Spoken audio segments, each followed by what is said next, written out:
Did you know that 80% of black women and 70% of white women will develop fibroids by the age of 50? Women trying to understand their risk of developing fibroids and their treatment options, if they are indeed even diagnosed, are often thwarted by pervasive misinformation about the condition. These misconceptions create stigma and shame about fibroids that often cause those struggling to suffer in silence. That's why Morehouse School of Medicine and the White Dress Project have joined forces to present an expert panel discussion. This virtual discussion, entitled Our Secret Burden: Demystifying Myths, Understanding Treatment Options, and Amplifying the Voices of Fibroid Sufferers, will be held on Wednesday, January 13th, 2021 at 6 p.m. Eastern Standard Time. Register today at demystifyingmyths.eventcreate.com. Join us for this most important discussion and get your voice back.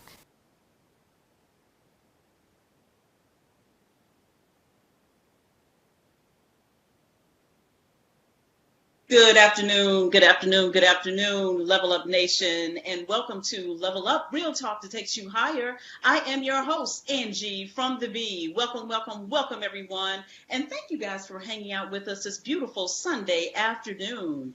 Hey, as always, we bring you guys on first to make sure that you are logging on, getting everything set and ready to go. Be sure you have your drink in hand, your snacks in your lap, and ready to hang out with us this beautiful Sunday afternoon. I am so thrilled that all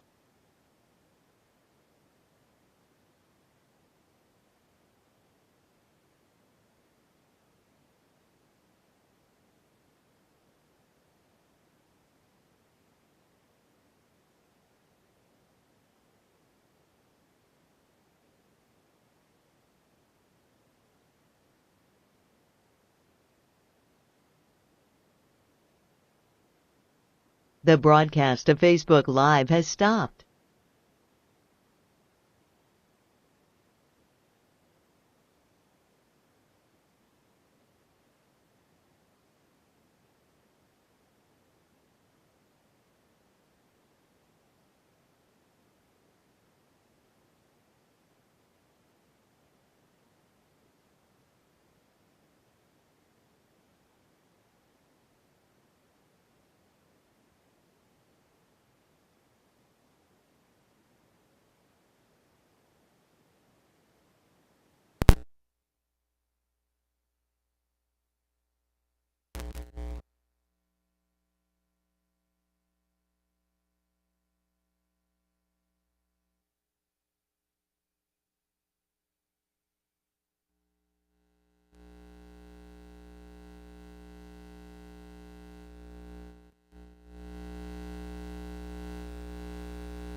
welcome everyone, and thank you guys for hanging out with us this beautiful Sunday afternoon. Hey, as always, we bring you guys on first to make sure that you are logging on, getting everything set and ready to go. Be sure you have your drink in hand, your snacks in your lap, and ready to hang out with us this beautiful Sunday afternoon. I am so thrilled that all of you are joining us with this show right here. All right. So in case you guys have been watching us on Facebook throughout the week, I know some of you have seen the flyers been flying around. No pun intended. Flying around. No pun intended. But in 1 minute, we'll be bringing in our Mix 106 radio family once I get the signal from Mr. Scribe himself.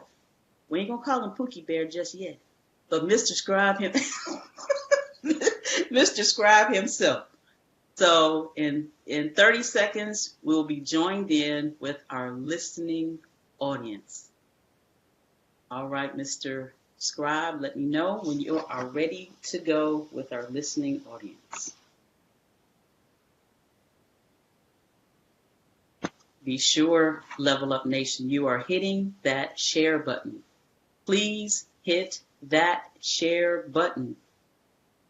We want to make sure everyone gets this information that we are sharing today. So hit the share button. I know you're probably on.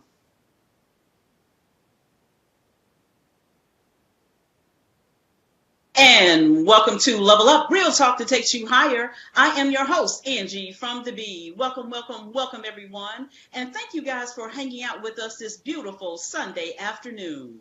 Hey, Mix 106 radio listeners, if you want to watch this show in its entirety, head on over to The Real Level Up.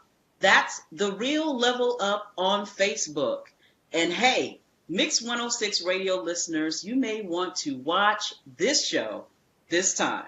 All right? Who we have on today is Sisters of the Skies. Oh my goodness, you guys, I cannot say how much I am so thrilled that they are on the show. I won't tell you how long we've been trying to work on getting them here, but let me just say this. When you're working with pilots, ladies and gentlemen, and I'm saying lady pilots, you got to make sure that everybody is at home and safe, not flying around in the sky, trying to get them on the show. Can't do that. But anyway, here's COVID, and we got them on the show. So, Mr. Scribe, are you excited as I am? I'm not sure. I don't know if you are. Just getting things together, and yes, I am excited. We're going to be, I didn't know who the guest was before, but the fact that they all are ladies and they all fly, that's making a major statement today. Okay, now when we're talking about the ladies are flying, let's just make sure that people understand that they are flying the plane. Yes, we have professional lady pilots on our show today, and look, that's why I'm so excited. No, don't hate now. Come on, Robin, you see all that, right? Are we getting a little all ladies on the show today? Listen, I'm just so thankful that COVID has risen its head, because I have been working with Stephanie for a minute trying to get them on. But now, because we had to pivot because of COVID, here we have them, and here we are ready to share with our listening audience and our Facebook followers. And you guys are in for an amazing treat. When I tell you, I won't jump ahead of myself, but when Stephanie Grant had sent me their bios, I said, oh my goodness, what have we gotten ourselves into? These are some high-powered ladies, y'all. I was a little shaking in my boots when I was reading the bios. I said, oh my goodness. Well, wait a minute, Robin. Even though I know we're going to be reading their bios here momentarily, so that everybody will know who Stephanie Grant and Anne-Marie Berry and the two other ladies that will be coming on the second half. Oh yeah, wait a minute. Let me just make sure that people know we not only have 2 pilots on, we got 4. So when we start reading, but you know what I am amazed about these ladies, they are so humble, and they are actually here ready to share their personal stories, their journeys, their purpose, and why they're doing what they're doing. Okay, and people, maybe not a lot of people know about Sisters of the Skies, but let me tell you this, ladies and gentlemen, I've been following them for about probably 3 years. My husband said I've been following them longer than that. But, that's how excited I am. I've been knowing about them for at least 2 years, possibly 3. And when we got them on, yes, I was turning cartwheels. So let me just say that. So anyway, without further ado, let me introduce two of the ladies who are going to be on the first half of the show. We have Stephanie R. Grant and Anne Marie Berry. Ladies, unmute your mic and just say hello to our listeners. Hi, everybody. Hi, everyone. I'm Anne Marie. Thank you for having us today. Yes. Well, ladies, thank you once again for joining us on this beautiful Sunday afternoon. I know, wow. I know you guys have a lot of things on your plate, busy, but you've taken your time out to hang out with us this afternoon and to share about your journey, share about your purpose and your passion. And that's what our listening audience is ready to hear. So without further ado, we're going to go ahead and set the tone. Mr. Scribe, are you ready to share our scripture of the day? Yes, I am ready. Our scripture today comes from Isaiah. It's the 40th chapter and the 31st verse, and it reads, "Yet those who wait for the Lord will gain new strength. They will mount up with wings like eagles. They will run and not get tired. They will walk and not get weary." And Heavenly Father, we just thank you for another opportunity. Heavenly Father, we thank you for another opportunity to grace this platform. We thank you for sustaining us and keeping us. And we ask that you would use us as yielded and submitted vessels.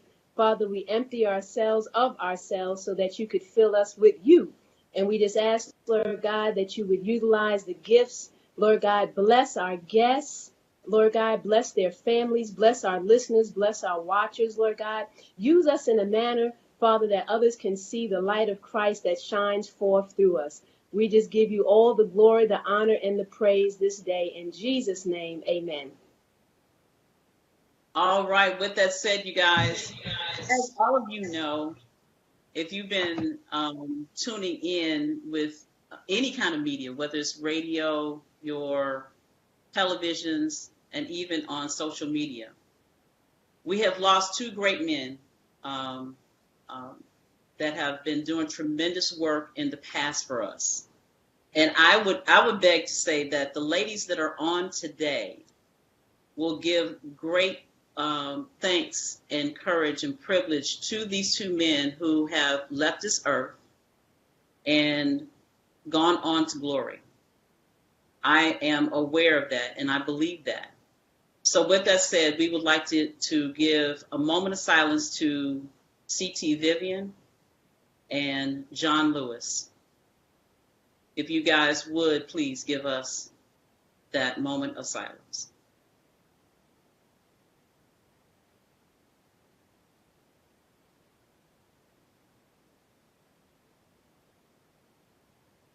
All right, with that said, you guys, you're listening and watching Level Up, Real Talk that takes you higher. I am your host, Angee from the B. We'll be right back.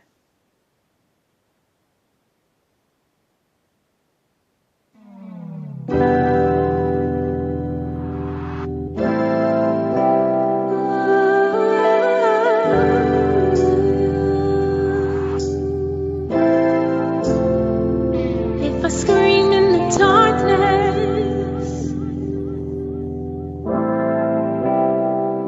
could anybody hear my cry?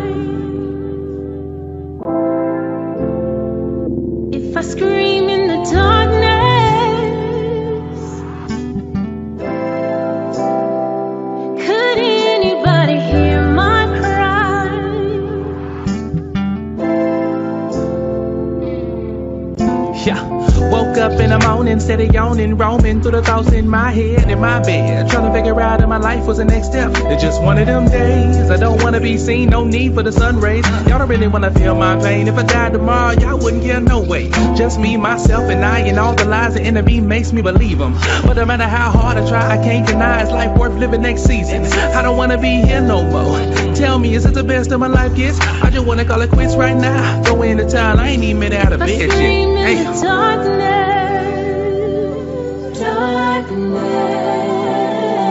Could anybody hear my cry? My cry.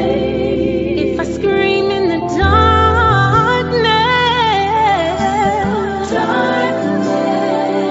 Could anybody hear my cry? Hear my cry. Lord, take me away. I don't want to feel it no more. Cause the pain won't go. Don't nobody want to hear me complain. That's a lot of front door. Feeling so low. I don't want to waste your time, so I think that it's best I go. Should I take these pills? Should I grab that blade? Matter of fact, think I got a gun in the top drawer. Yeah. Tell my mama that I love her. I ain't mean to bring tears. And my pop's been gone. But deep down, I be wishing that my daddy's still here. The girl that broke my heart. I apologize that I wasn't worth your time. Suppose I take this 9 with the tears in my eyes. Holy Spirit said, if I scream in the darkness.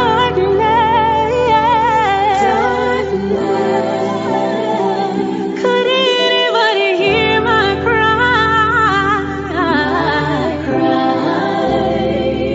If I scream in the darkness, could anybody hear my cry? Hear my cry alone when I'm far from home, when all I can do is sit in silence. If I call on you, would you ignore me too?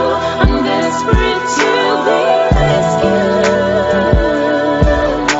I'm trying. I scream in the darkness.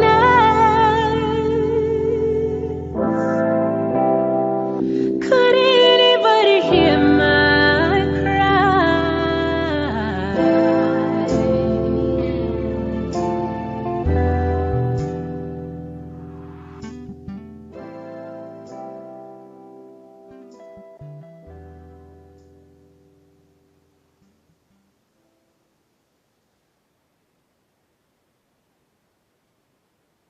Unveiled Treasures Bookstore. We offer a variety of items: church supplies, homeschool resources, music, books, and gifts. Our free ministry partners online affiliate program provides a collection of Christian resources.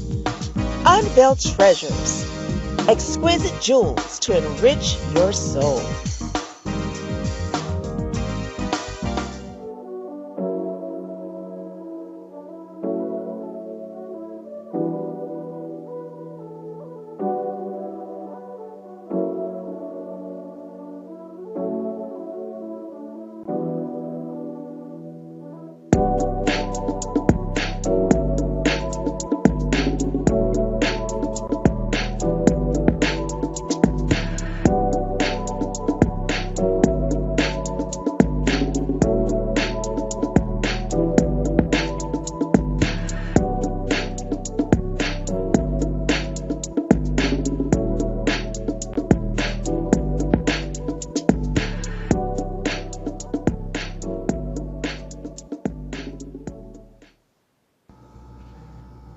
Hi, this is George Vincent. And Rick Irvin. And we are the Heavenly Deposit Team, and we need you to level up. Listen in every Sunday from 3 to 6 p.m., and we look forward to having you tune in to Mix106radio.com.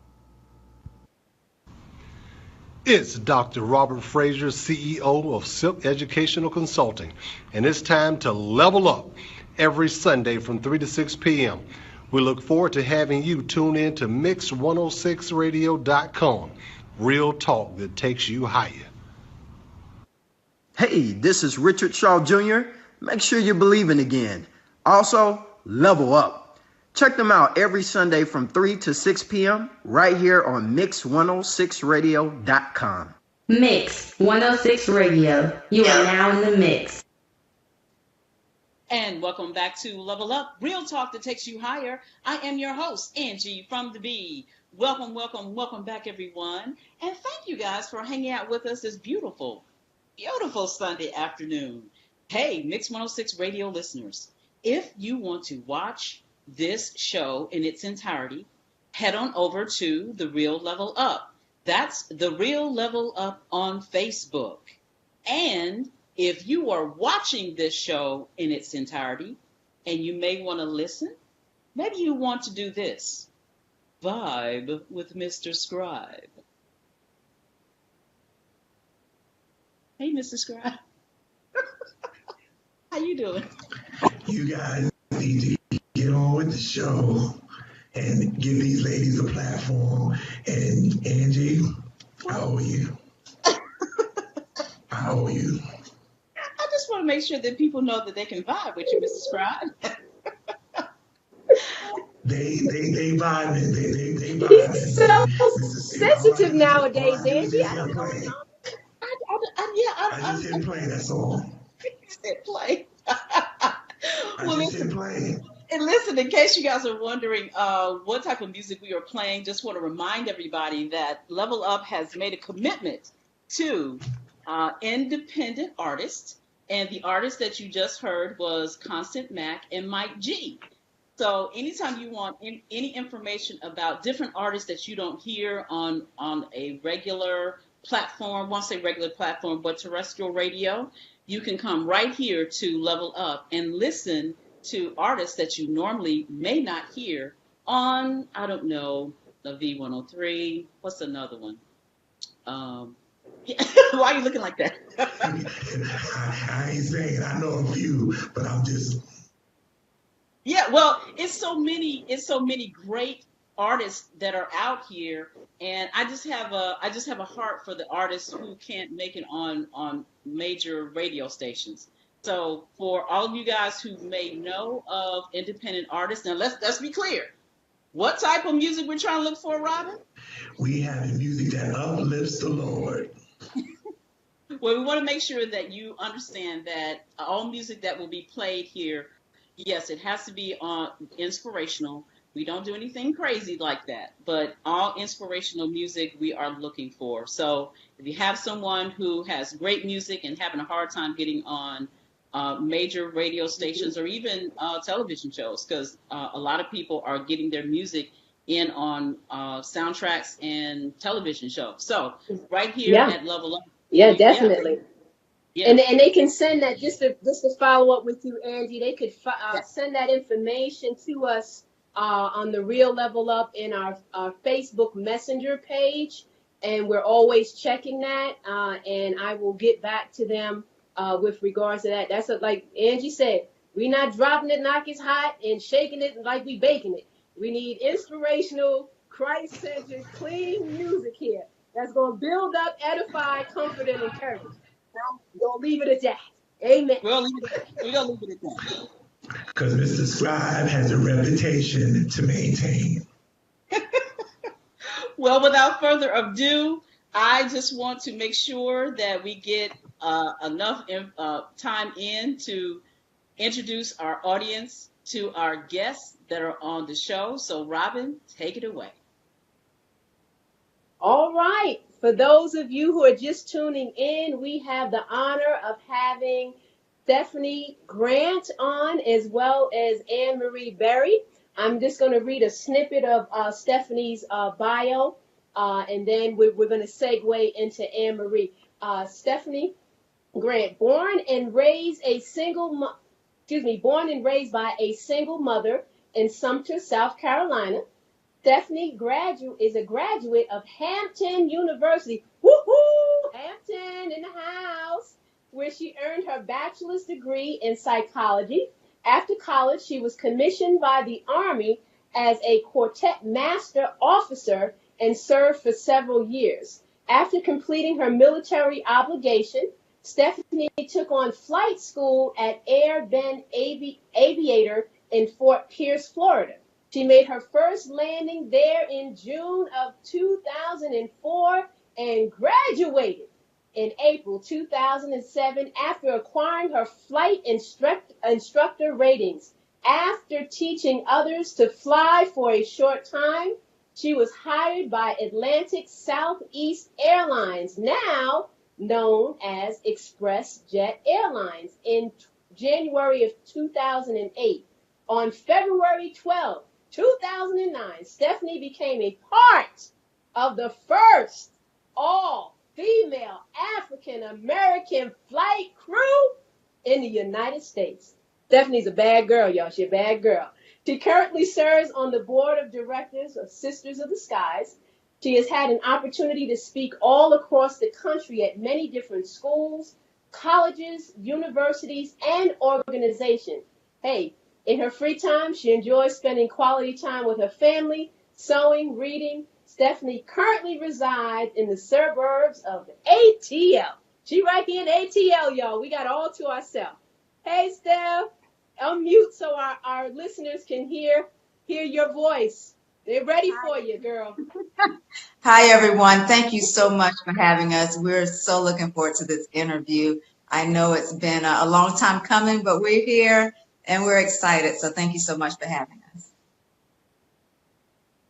Absolutely. Stephanie, thank you so much for making this happen. I know you and Robin have been working, tirelessly just to try to make this happen for Level Up in our listening and viewing audience. Then let me just say this, audience, if y'all want to get your questions in, you better start early. We've got a lot of people that are joining in right now, and we're not taking phone calls, you guys, but we are watching everything that you want to ask these ladies. Head on over to The Real Level Up. That's The Real Level Up on Facebook, and we will be watching everything going on our comment section. So in that comment section, put your questions and comments right there. So, Miss Stephanie, all right. I'm going to fire off the first one. Miss Stephanie, how did you get into this? Tell us, like, when you were a little girl, did you think about flying? Did something happen when you were a young teenager? Tell us a little bit about yourself. Oh, that's a great question, Miss Angee. Growing up in Sumter, there's an Air Force base there, Shaw Air Force Base. So I didn't really have to go far to get the seed planted for myself. I just didn't know how to navigate from a dream for it to become a reality for myself.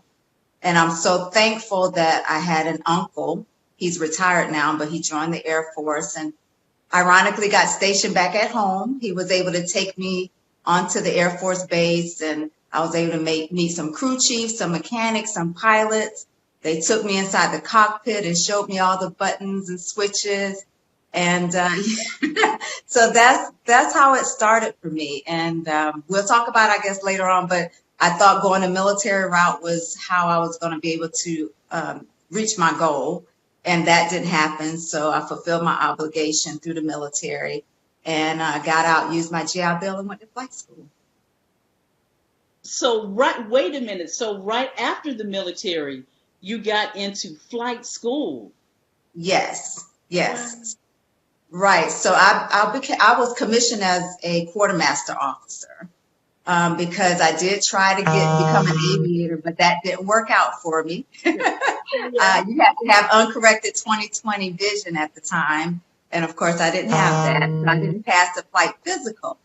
So I completed my obligation and paid into the GI Bill during my tenure as an officer. And I got out and I went to flight school after that. Wow. Oh, my gosh. So now, Steph, go ahead. You said you're from a single mom. How did your mom feel about you going into the military? Oh my gosh, she's probably listening. I don't know how she felt.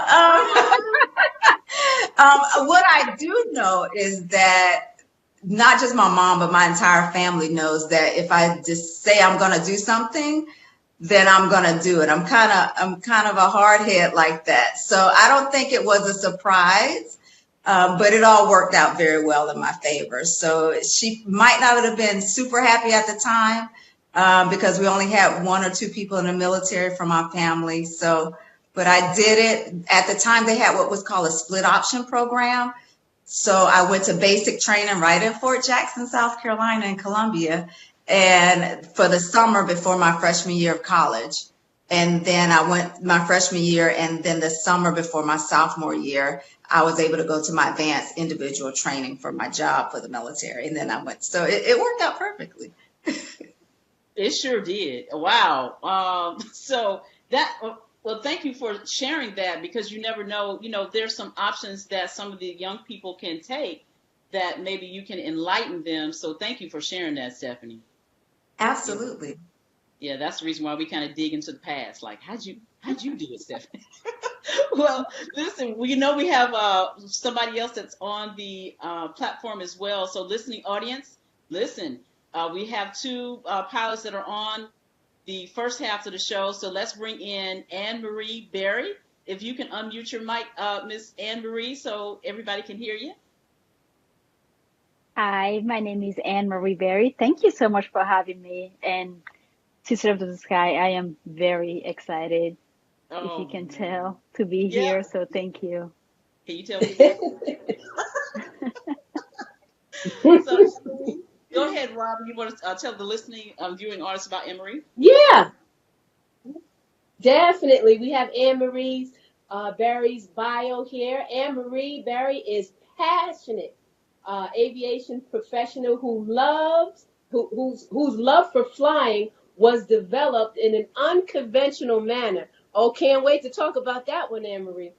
After earning a degree in business administration from the Institute University D, oh Lord, I didn't mess this up. Technology, Lewis. Go ahead. You say it, Anne-Marie, when we get back, because I didn't botch that up. I didn't realize we had some French up in here. In Strasbourg, French, Anne-Marie left her home country and moved to America in 2009. She started a promising career in finance, where she quickly distinguished herself as a knowledgeable consummate professional. While Anne-Marie enjoyed finance and loved working in the bank, her career lacked the satisfaction she longed for. Not one to shy away from a challenge or an adventure, she courageously changed careers. Anne-Marie's aviation journey started when she accepted a flight attendant position with a major U.S. airline. Soon she realized that she would rather be at the controls in the front of the airplane as opposed to it in the back. Anne-Marie completed her pilot flight training in 2019 and is now a certified flight instructor. She also mentors others as they follow in her footsteps. Now, Anne-Marie, I did injustice with your bio. Please give the correct pronunciation. I'm not French. I'm from New York, and you know how us New Yorkers are. So help us out. Thank you so much, Robin. No, you did really great. But so I was raised in France, in Strasbourg specifically. It's a small town northeast of France, close to the German border. And I went to university there, Institut Universitaire de Technologie in Strasbourg, in another city called Schiltigheim, small towns. So I moved here in 2009, and I'm loving Atlanta so far. It's been amazing to me. So Anne-Marie, hold on, Robin. Hold on, I got to ask her this. You started out in the banks, right? And then you you got to tell us, what were you thinking? How did the transition go? So my background being in finance, yes, I enjoyed it very well. My mom also has a financial background. She's an accountant by trade. So naturally I wanted to follow in her footsteps. And as much as I enjoy numbers, I realized that it became a little boring for me. And I decided, because I had a passion for traveling, flying was not in the works. I just didn't think that I could become a pilot initially. I decided to become a flight attendant because I wanted to travel the world and jet set everywhere and be in different cities in every different day. So that's kind of how I got started. So I became a flight attendant with a major airline, and I absolutely loved it. But I thought to myself, this cannot be the end of it. Come on, girl. So every time I walked into the plane, as fun as it was, and I really enjoyed all of my coworkers, the environment was amazing. I would always ask the pilots questions, and I was spending more time in the flight deck than I was spending doing my job in the back. Oops. So asking all the questions, and I finally worked up the courage to go ahead and join flight training, and here we are today. Gosh.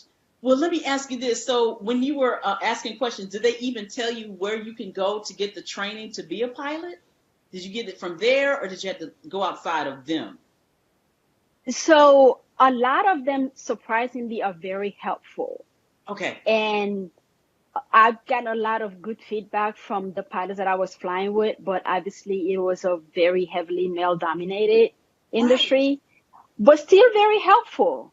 And one of the things for me was, well, I hear what you're saying, but I want to see somebody like me who can actually understand, what it would be as a woman to go through flight training and go through life.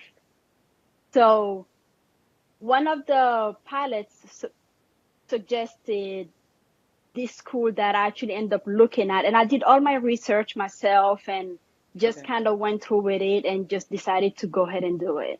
Wow. But there's a lot of great information out there. Internet is amazing. Okay. Look, let me tell you guys something. I know I said it in the pre-show, but my youngest son is interested too. And here's the thing, and this is to both you and Stephanie. It's so much information out there that, like, how do you just kind of, go through it and find what will be the right way, or the right direction for you to get into it? That's been my question to, try to help navigate him in what direction, because just by the two stories from you guys, you went through in one direction, and then Stephanie went in another direction. How do you guys navigate through that? How do you help someone to get through it? So I can actually answer this question because I am currently a flight instructor. So what I do is help other people like me go through flight training and teach them how to fly. But I also get a lot of people that just come initially interested and they don't know which way to go, which is one of the things that we do with Sisters of the Sky is we help mentor young people. So helping them with the research, looking at different flight schools, different paths. Stephanie mentioned her path with the military. I'm not built for the military. So that's not something that that's not the avenue that I wanted to take. And for me, I went a different route, which was going through a flight school. But that was also a different avenue because I went to a fast-paced program because I wanted to get everything done really fast in 1 year. Other people can do going to school or working at the same time and going through flight training. So there are a lot of different avenues to actually go by this. And also the finance portion, which I'm sure we'll probably get into that a little bit later, but financially also that's something to also consider. Which is another thing that we also do with Sisters of the Sky is scholarships, and Stephanie will touch on that a lot more. Yes. All right, Stephanie, we're going to pull you back in. Yes, I'll talk about scholarships, but I want to back up because Anne-Marie was being extremely modest. She was on the fast track. A lot of people can sign up for a fast track program and not excel. Anne-Marie excelled, and she signed up.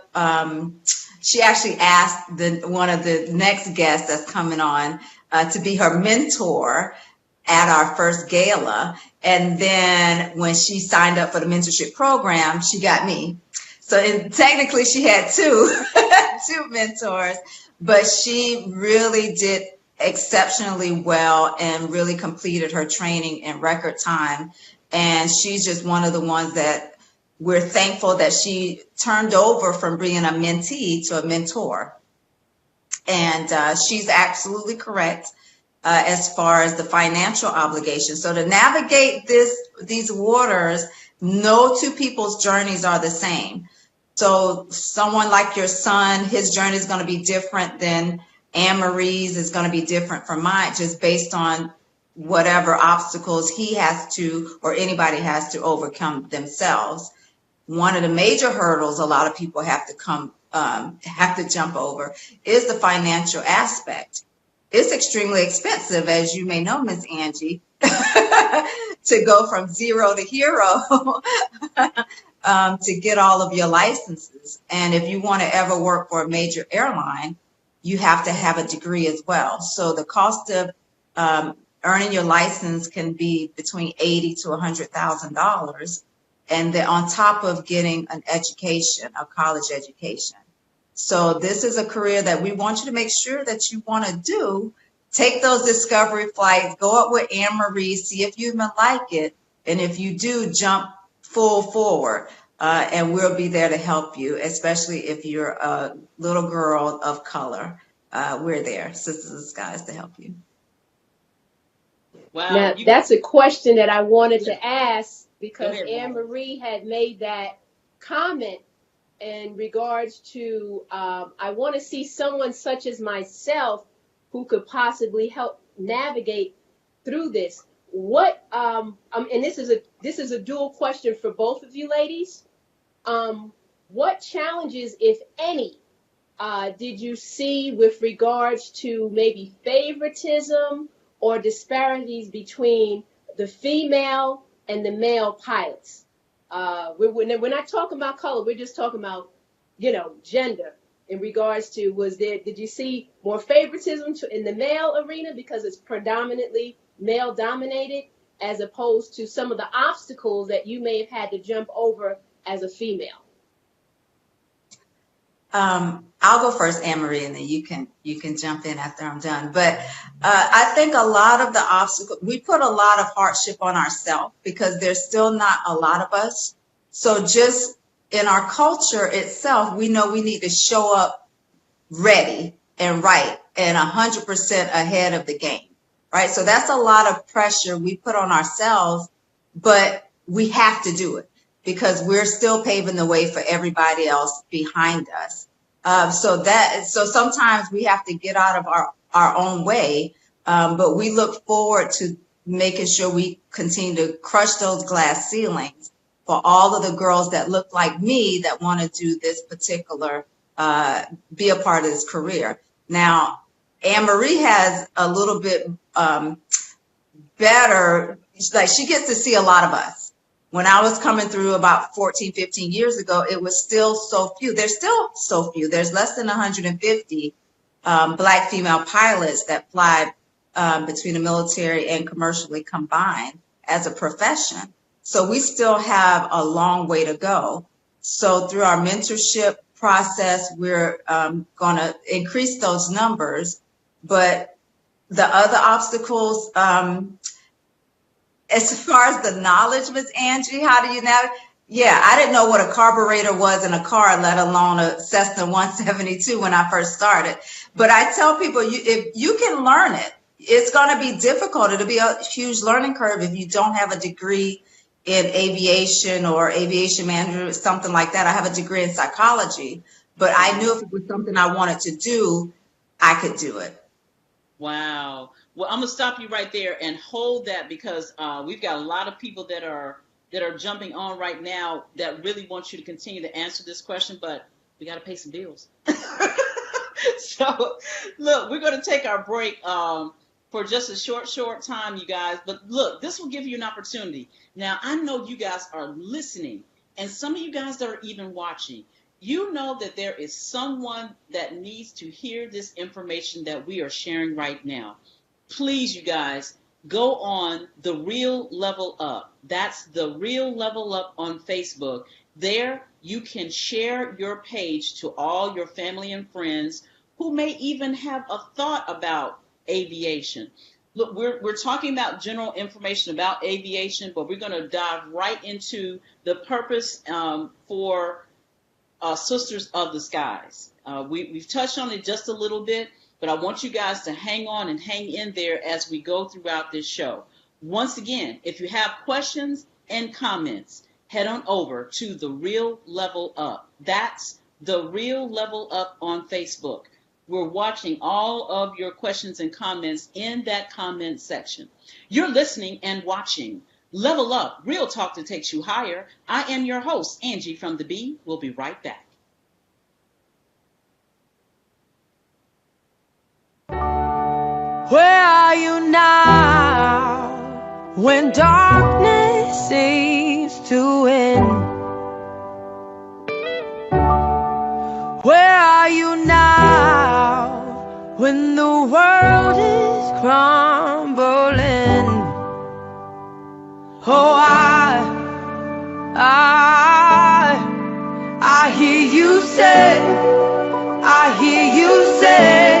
look up, child. Hey, look up, child. Hey, where are you now when all I feel is doubt?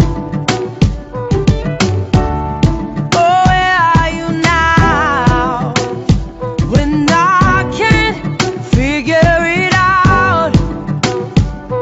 Oh, I hear you say, look up, child. Hey, look up, child. Hey, look up, child. Hey, look up, child. Hey, look up. You're not threatened by the war. You're not shaken by the storm. I know you're in control. Even in our suffering, even when it can't be seen, I know you're in control. Oh, I hear you say, look up, child. Hey, look up, child. Hey, look up, child. Oh, look up, child. Hey, look up, child. Oh, look up, child. Hey, look up, child. I hear you calling my name. Hey, look up, child. Hey, look up, child. Hey, look up.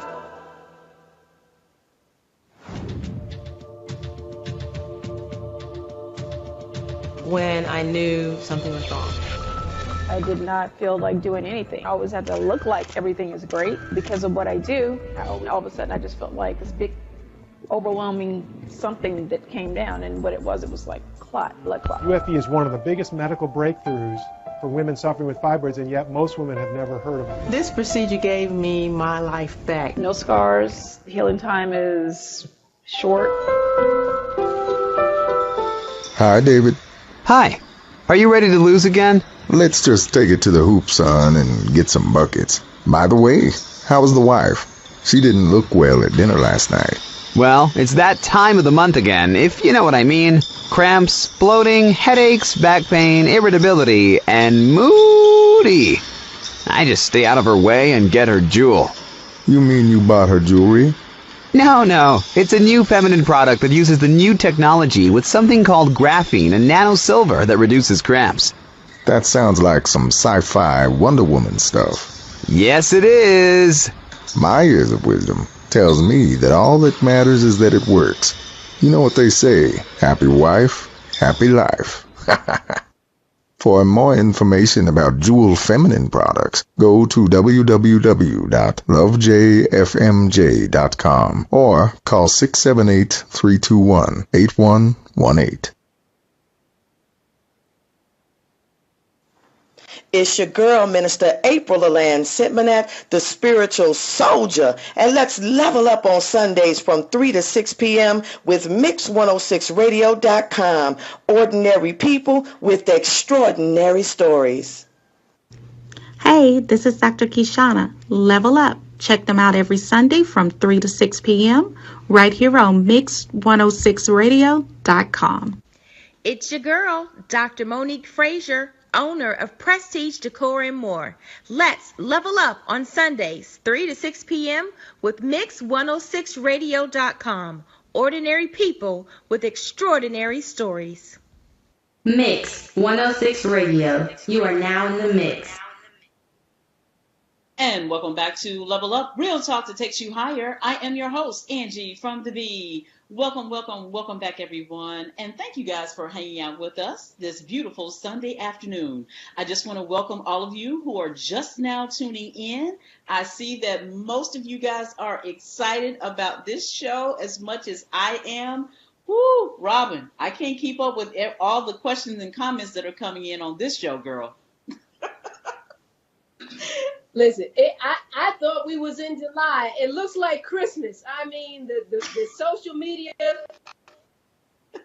is lit up like a Christmas tree. I mean, these ladies are doing an amazing job, and people are still popping on. If you have questions, we're going to get to your questions. Just let us finish this part. Let Anne-Marie answer her part of the question, and we're going to get to the question. We promise you, because social media is lit. It's lit. And I just want to get a quick point before we go back to our guest.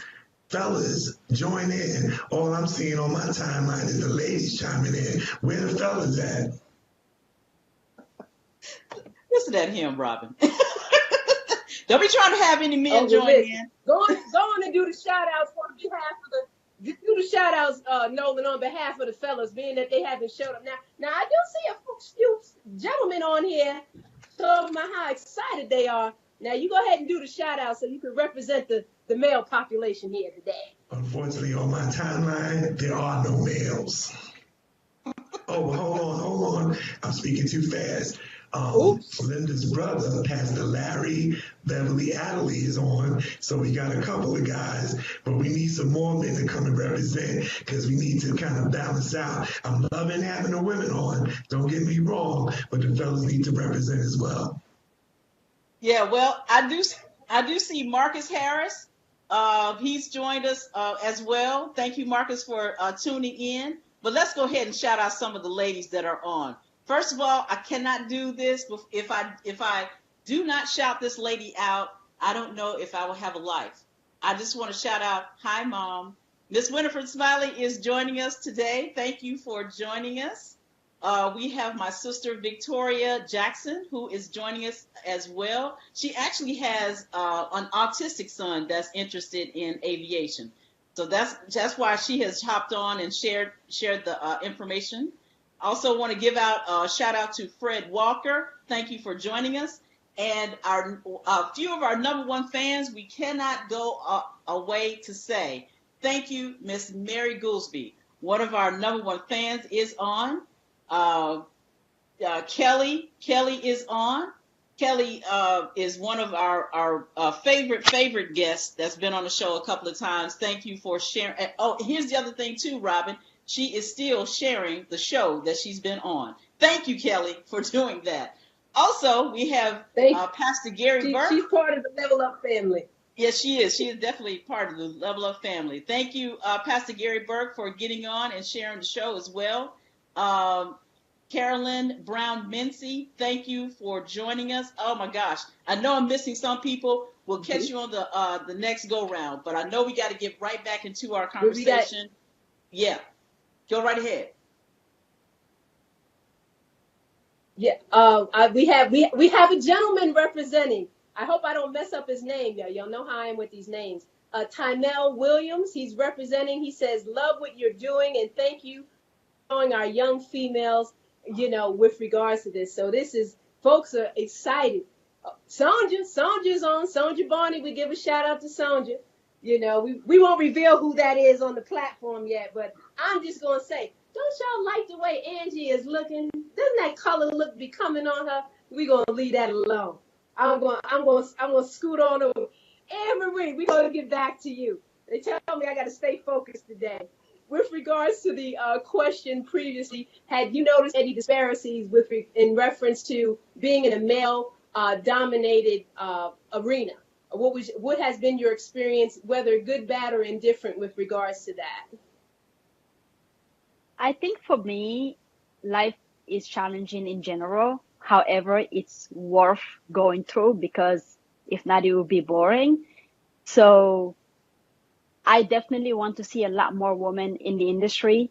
And I had it easier, like Stephanie mentioned earlier. I had it a lot easier than she had 15 years ago because I was fortunate to have the support of Sister of the Sky. I had the chance of having both my Stephanies, whom I love, be able to go to them for any questions that I have. They are both my mentors, and I'm greatly appreciated for that. So that was amazing for me. And part of the reason why I love the organization so much is because of the work that we're doing continuously. I was a mentee a year ago, not even, actually less than a year ago, and now being a mentor, I get to help them as the way they help me go through my training, because it is not easy. You have to definitely have, just like everything you do in life, you have to have a passion for it. And the financial aspect, the training, having to learn about airplanes. I don't know anything about cars either. So having to learn about airplanes, but it's fun. It's really fun. And I love it every day. So there is going to be some disparities, but for me, I don't let that stop me because I am a little bit of a hard head myself as well. I don't let that stop me. And that's what I wanted to do. And I just went for it. So. That's amazing. I'm just, I'm just at awe of how you ladies are just beating the odds. And I'm sorry, I'm looking away, you guys, because I just can't help to see all the people that are just giving you guys like high fives and are so excited that you guys are on, just, sharing your stories, because really right here at Level Up, we're asking people to share their backstory because testimonies always encourage people that they can do it and they can move on. So by you two ladies sharing, your story and how you've gotten in it and that how you've gotten through it and you're still going through it. As you said earlier, Stephanie, how it's still, there are numbers that are coming through with women of color getting into that pilot seat, but we still have work to do. You want to kind of touch more on that, on your thoughts on those? Absolutely. So in order for them to be it, they have to see it. So another aspect of Sisters of the Skies is our outreach program. And our outreach is called Girls Rock Wings. GROW, we call it GROW for short. We started it, this year would have been our third year, but because of COVID, it didn't happen. But the last 2 years were we hosted it in Houston. We've been able to have about 100 girls total, a little over 100 young girls between the ages of 10 and 18. They come out, they do a discovery flight, which means they go up in an airplane and they get to fly around the pattern with the woman of color certified flight instructor like Anne-Marie. They get to go in the air traffic control tower. They get to do flight planning, and they even get to fly that flight plan in a flight simulator. So they get to spend the entire day. We shoo away the parents. We say, we got them, we'll take care of them. But they spend a whole day with African-American, Black, female pilots, certified flight instructors, and students. And a lot of them walk away just, first they get there in the morning, there is something their parents made them come to. And then by the end of the day, they don't want to leave. So as part of our mission, as far as our outreach, we're here to try to show as many girls that this is something that they can do. And we're proud and we're happy to know that a lot of them, the aviation bug has bit them as well. But we're happy that we're continuing to plant those seeds for them. And so, Stephanie, I just want to ask you this. You said you have girls that are as young as 10 years old that you are exposing this, this amazing career path. Is there anything that you see that could, help in the school system, that will, even expose them to or talk about? I mean, I know okay, let me give you mine. The only thing that I had exposure with aviation was in a history book. That's it. I learned about aviation through those who had flown. Of course, I heard about Tuskegee Airmen. I'm from Birmingham, Alabama, so we heard about them. Yeah, so we heard about them in my school, but not a lot of people do. But we want to, if you had an opportunity to speak to some of the school systems, and I think we might have a couple of administrators on that are watching now. So if you had an opportunity to speak to them, what would be your ideal, curriculum or something in the school system that will get more kids interested, whether, color or not, just more kids interested in it? Boy, that's a great question. That's $1 million question, because we teach a lot of things in school. I don't think I was ever taught anything about aviation in school. So STEM was not a huge thing in my school. I mean, of course, math, science, the regular, particular assignments you would get as far as math and science was concerned, but nothing in aerodynamics, aviation. I wasn't exposed to that in the years that I spent in school. So I think we would need just more programs, aviation-based programs. We can't expect other people to share what we're doing. We've got to take a hold of that ourselves in our communities to make sure we're sharing with our own youth and our own children these additional career paths that they can take a look at, other than maybe just, nurses, teachers, doctors are amazing, but there's so many other career paths that they can be exposed to. And of course, the field of aviation is one of them. So I would just say they need to implement more aviation programs. We need to have more aviation programs outside of the school system as well that they can participate in. Yeah, definitely. You had a question, Robin. I'm sorry, I didn't mean to cut you off.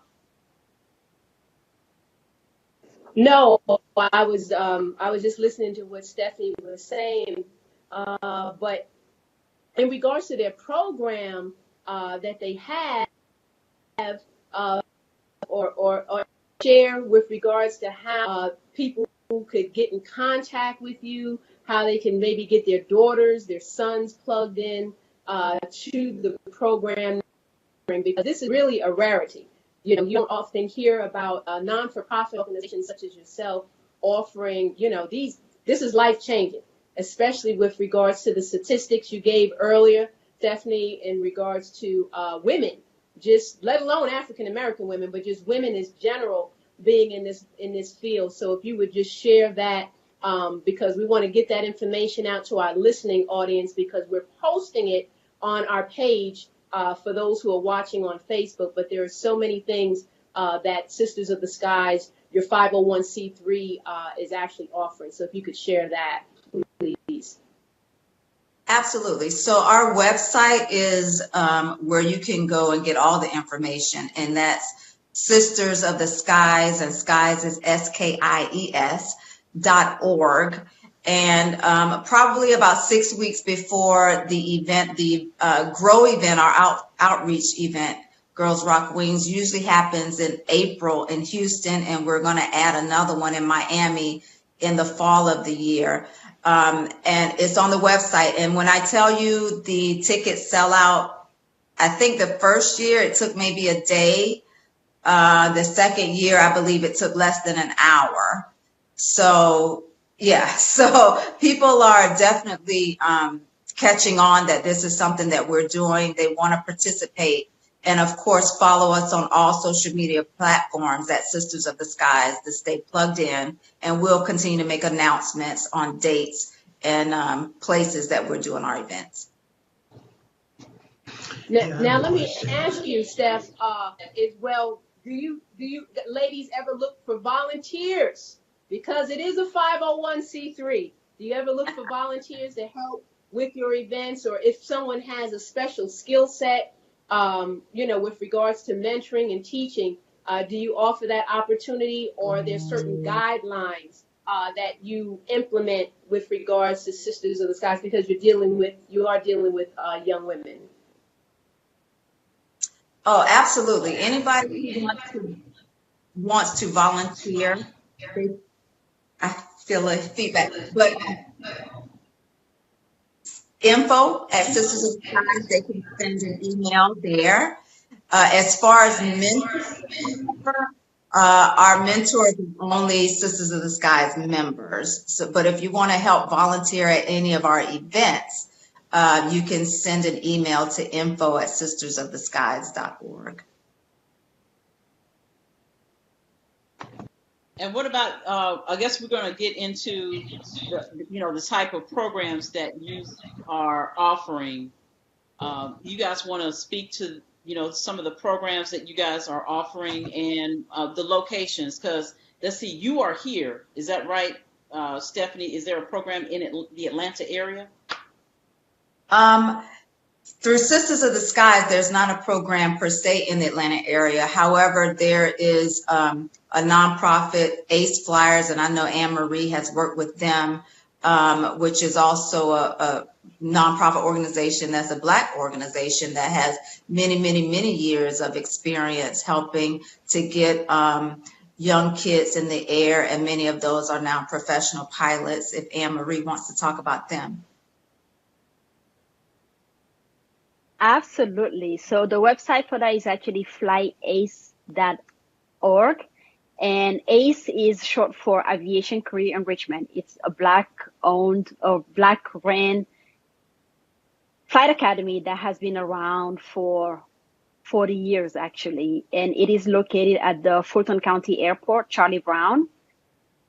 And I am one of the flight instructors there.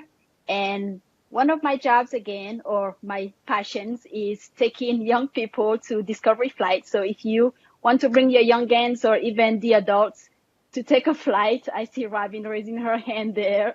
I'll be more than happy to take you up. But those things like that, just even Googling, free Discovery flights on Google, local airports, you'll be amazed how many small airports are actually around the Atlanta area. It's not just Hartsfield. There are a lot of small airports, and a lot of those airports have flying clubs or fly academies and things of that nature. So those will be, and even just going there on a Saturday afternoon, sitting around and looking at jets take off and land. I do it even now, as long as it's a beautiful day. Those will be ways to kind of expose your surrounding to aviation. And obviously Google is a great tool. So flyace.org to get more information about, it's a nonprofit organization, and to get more information about what they do and how you can help out. And they actually also look for volunteers a lot. You don't have to be aviation driven because they do a lot more, but just to get that and be exposed, that would be really amazing. And so, Anne-Marie, you are a flight instructor as well. So where do you get the time, wow, to be an instructor as well as a pilot? Like tell us about, what you're doing now as far what you in your career, because I know it's also fulfilling to love what you do, but then have the opportunity to teach young people and people alike about aviation and everything about aviation, because I did hear you say, and I know this for a fact, it's more to aviation than being a pilot, right? That is absolutely correct. But you remember this, I'm sure you guys have heard the saying, if you find your passion, you won't have to work a day in your life. I feel like I'm living the dream, and I'm not kidding. Waking up every day for a flight, I don't have to think. I've had flights as early as 4 in the morning, 5 in the morning, or as late as, midnight or past 2. But it's nothing because I love it so much. So I've learned to accommodate my schedule and still do things that I enjoy doing, my interests, still having family time and hanging out with friends. It just takes a little bit more adapting, and obviously time management and schedule management, but it is all doable. It is 100% possible. Are you mentoring people outside of what you do, or are all your mentees is a part of Sisters of the Skies, or do you do both, or you just have all your mentees with the organization? So officially, yes, I am a mentor with Sisters of the Skies. However, I like to say that I have a lot of unofficial mentees because of my path that I took. I get to help a lot of people around me. I have a lot of friends that are involved in flight training right now that I assist as much as I can to kind of guide them through their own flight training, do some research and do some study, the best I can to kind of get them to where I am now and even further, so I can actually see us progress together through this journey. So I also do some mentorship through ACE, obviously, Aviation Career Enrichment. So I feel like it's a continuous everyday thing that really, whether you know that you're doing it or not, it still almost falls into your lap naturally. So yes. And I don't know if you guys are just listening to this show, but if you are just listening, you are missing half of what this show is all about, because I wish you could see their faces. You can just tell Anne-Marie and Stephanie that you ladies love what you do, and it is just a part of you. It's just a part of your life. I can't say enough thank you from the bottom of my heart that you guys are here to share it. We've got a lot of questions and comments that we want to share with you guys.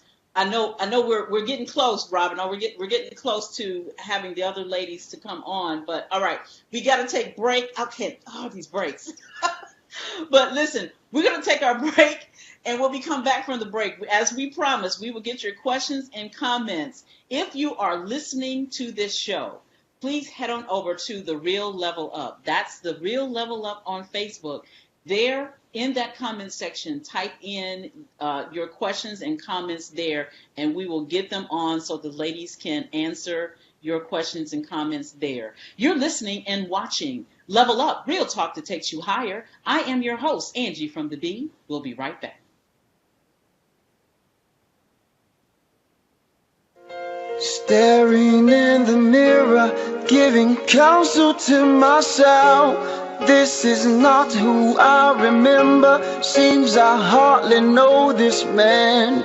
Making faces, trying to figure the location of a dream that I lost somewhere behind, in which I could be defined. Look what life has done to me.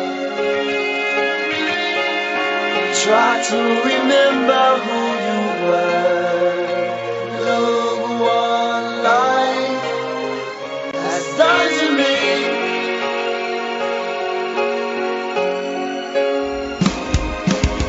A country built by the hands of humans lesser than a man, and for democracy it stands.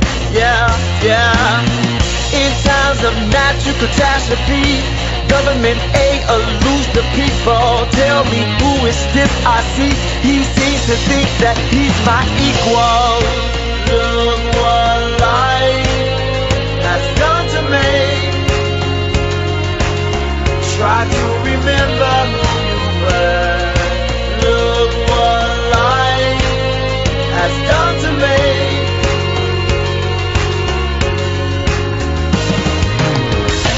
They are quick to prosecute them, legislate laws and apply them until they are in violation. Yeah, yeah. Not enough money for education, only enough to wage a war based on false information. We are in a situation.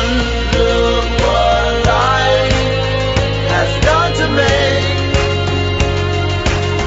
Try to remember who you were. Look what life has done to me.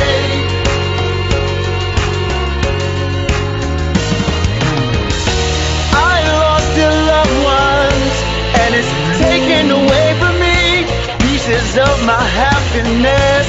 It takes strength for me to smile. Children dying from starvation in the country that feeds the world. Global warming and pollution, we're our own execution. Look what life has done to me. Try to remember who you were. Look what life has done to me.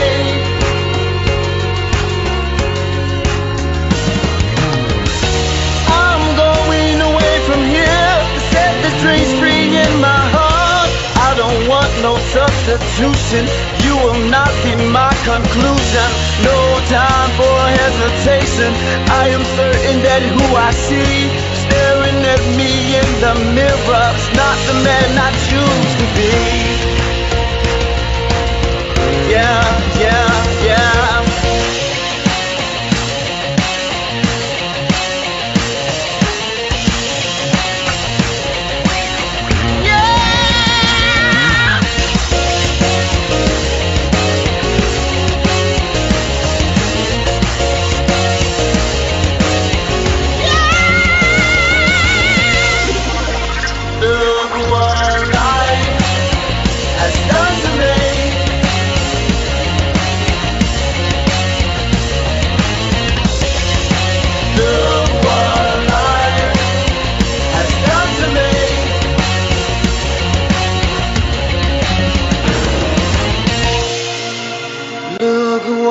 Life has done to me.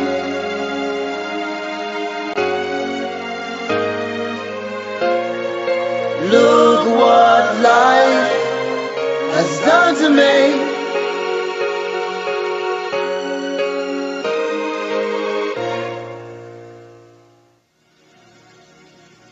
Nothing excites me more than to see children read the books that I illustrated and helped bring to life.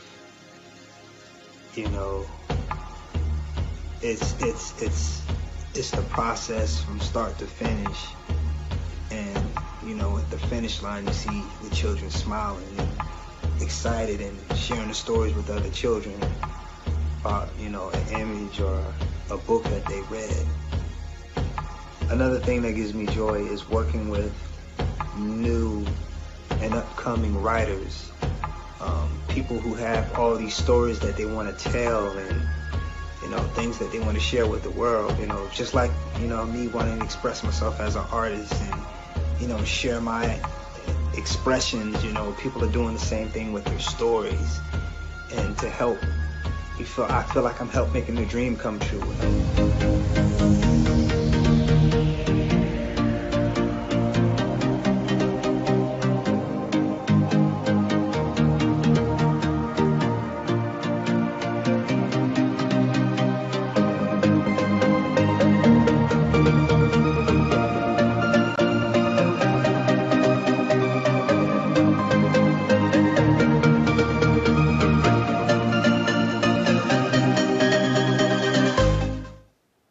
Hi, this is Amos Johnson, pastor of Church for Entrepreneurs. Let's level up. Check them out every Sunday from 3 to 6 p.m. right here on the Mix106Radio.com. You are listening to Level Up with Bob Barrett-Wall from Enter the Diamond. Tune in on Sundays to Mix106Radio.com. What's up? It's your boy Fred Jones. Let's level up on Sundays 3 to 6 p.m. with Mix106Radio.com. Ordinary people with extraordinary stories. Mix 106 Radio. You are now in the mix. And welcome back to Level Up, Real Talk that takes you higher. I am your host, Angee from the Bee. Welcome, welcome, welcome back, everyone. And thank you for hanging out with us this beautiful Sunday afternoon. Hey, Mix 106 Radio listeners, if you want to watch this show in its entirety, head on over to The Real Level Up. That's The Real Level Up on Facebook. There, you can like our page. Also, if you want to share this information, please simply hit that share button. But not only that, now I know there is a number of you guys that want to get in on this conversation. How you do that, please type in your questions and comments in the comment section. Now, I know we have a lot of people that have some questions and comments. Let's try to get them in, Robin, before these two ladies transition off and our next two transition in. Who do you have on your side, Robin? Well, let's see here. Now we have Malcolm Robinson. We have Sid Taylor. The men, Nolan must have did it because the men are popping in. They getting their comments in here. They showing out now. We have Ricardo. Okay, all right, the men are representing. All right, man. We're not mad at you now. And what I'm appreciating about their comments, I'll just make an overall general statement because our time is running short, is that they love the fact of seeing strong women lead the way in such a positive way with regards to what you're doing in your career, as well as willing to take it and to share and to groom the next generation coming up behind you. So the men that showed up now. Pookie Bear and stirred the pot. He said, "Come on, man, they coming on in now." Oh, sorry, I was supposed to say. Really, Robin? Sorry, really? sorry, Mrs. Rod. But I did have a question before. I did good. I was trying to be conscious. But I do have a question for the ladies before they leave. Do you guys partner with any aviation organizations that cater to Black boys? So in other words, you guys do the girls, but there are any organization that do the boys, and have you join forces? Their organization, they've been in business over 40 years. A lot of people are familiar with them. It's called OBAP, Organization of Black Aerospace Professionals.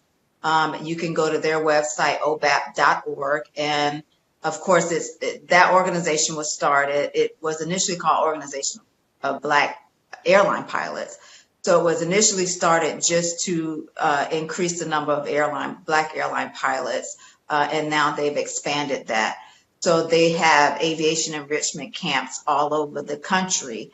So people can go to their website, obap.org, and look at what's going on there. Yes, but we work with them really closely. They've been very supportive, and of course, I've been a member for years. Well, we also had some people that had some questions. Yeah, well, that was from Carolyn Brown Missy. She was asking any organizations here in Atlanta. I think you've answered that, unless there's any other organizations you guys wanted to shout out as well. Also, we have Ricardo. He also had talked about Real Pilots of Atlanta. He said, Real Pilots of Atlanta is in the house. We love the women that are right here. So I don't know if you knew about the Real Pilots of Atlanta as well, Stephanie.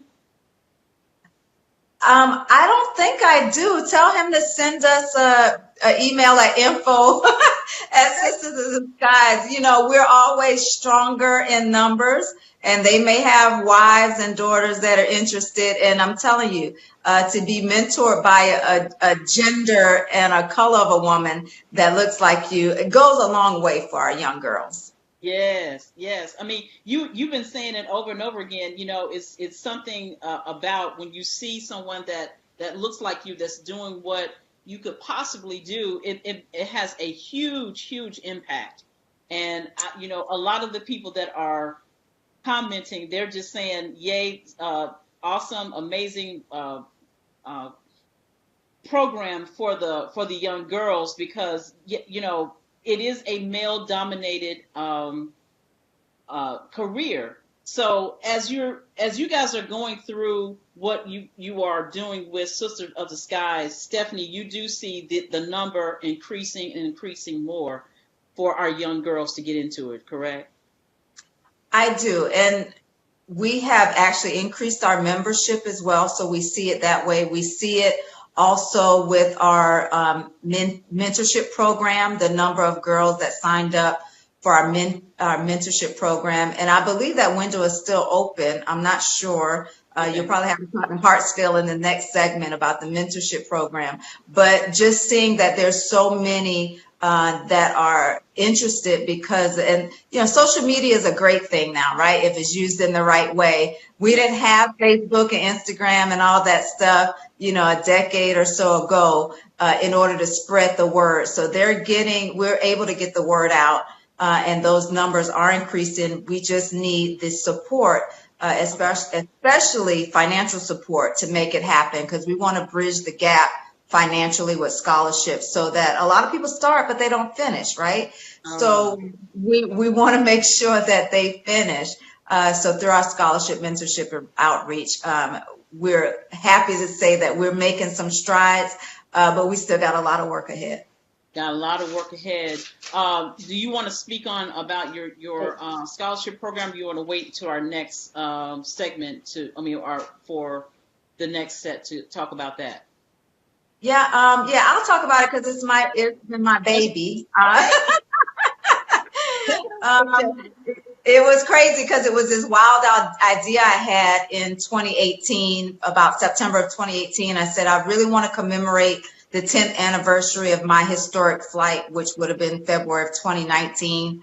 Let's do a scholarship gala. And we literally got it done, planned it in 60 days, and we were able to give out to 5 girls $4,500 a piece in scholarships. So this year we were able to do, I believe, 4 young ladies at about $5,000 a piece, and then one a memorial scholarship. I believe she got about $6,300. So on every page of our website is a donation button that people can go on and just click donate. And because we're all volunteers, none of us get paid. Nobody on the board get paid. Even the person who did the website, she doesn't get paid. So every dollar that is donated goes to our programs. So it's not going into anyone's pockets to help move the organization forward. So we've been able to do about $44,000 in scholarships in the last 3.5 years that we've been doing it. And that's not a lot, you know what I mean? So like I said, we want to make sure we can do maybe double-digit scholarships to double-digit ladies for the next double-digit years. You that would say it, Stephanie. That would make a huge impact.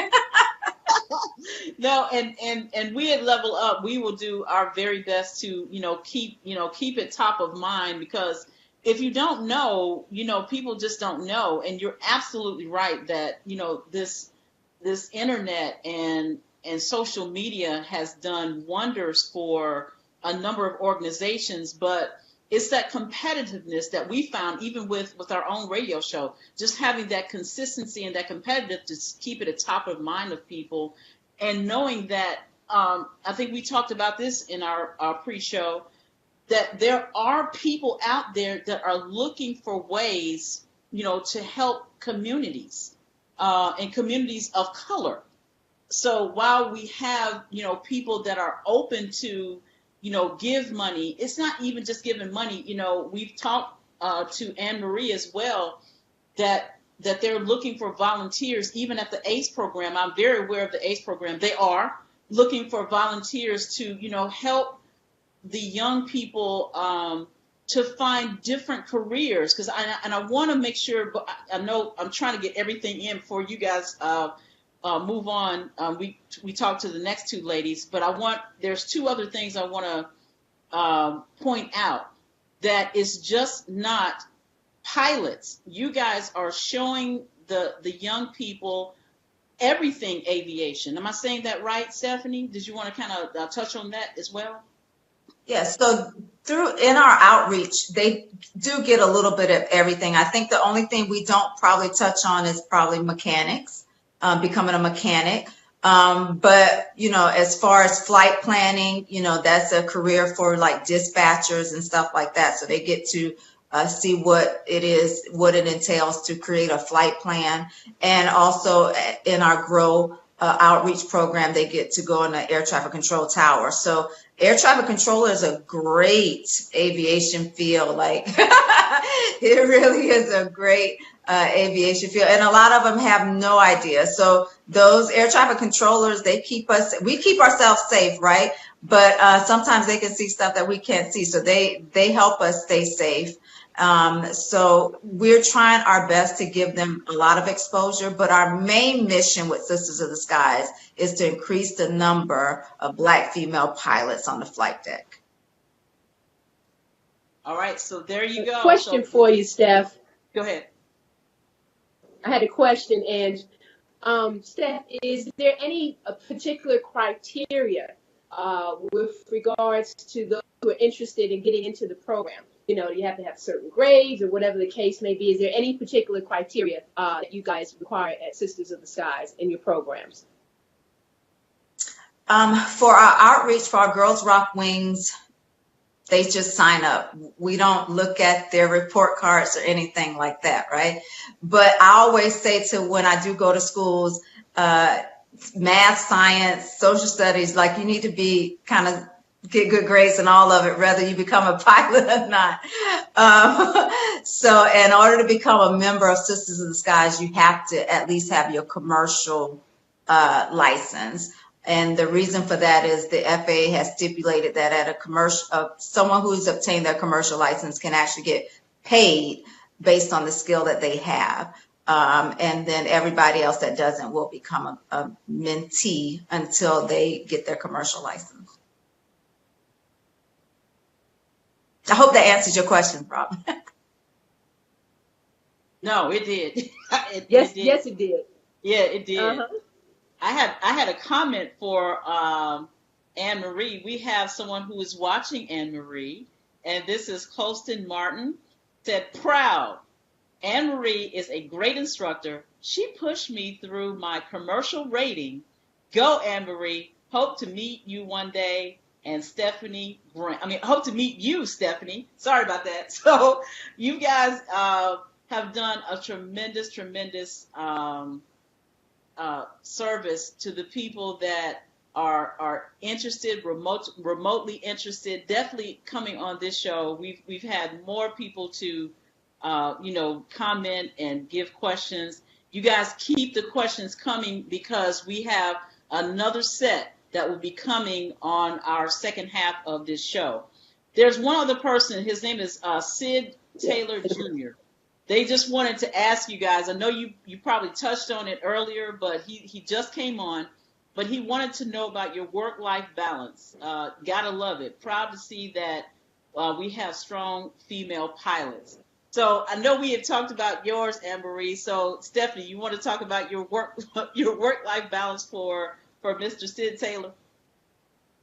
Woo, that's a loaded question. I'm a mom of two rambunctious kids, an 8-year-old son and a 5-year-old daughter.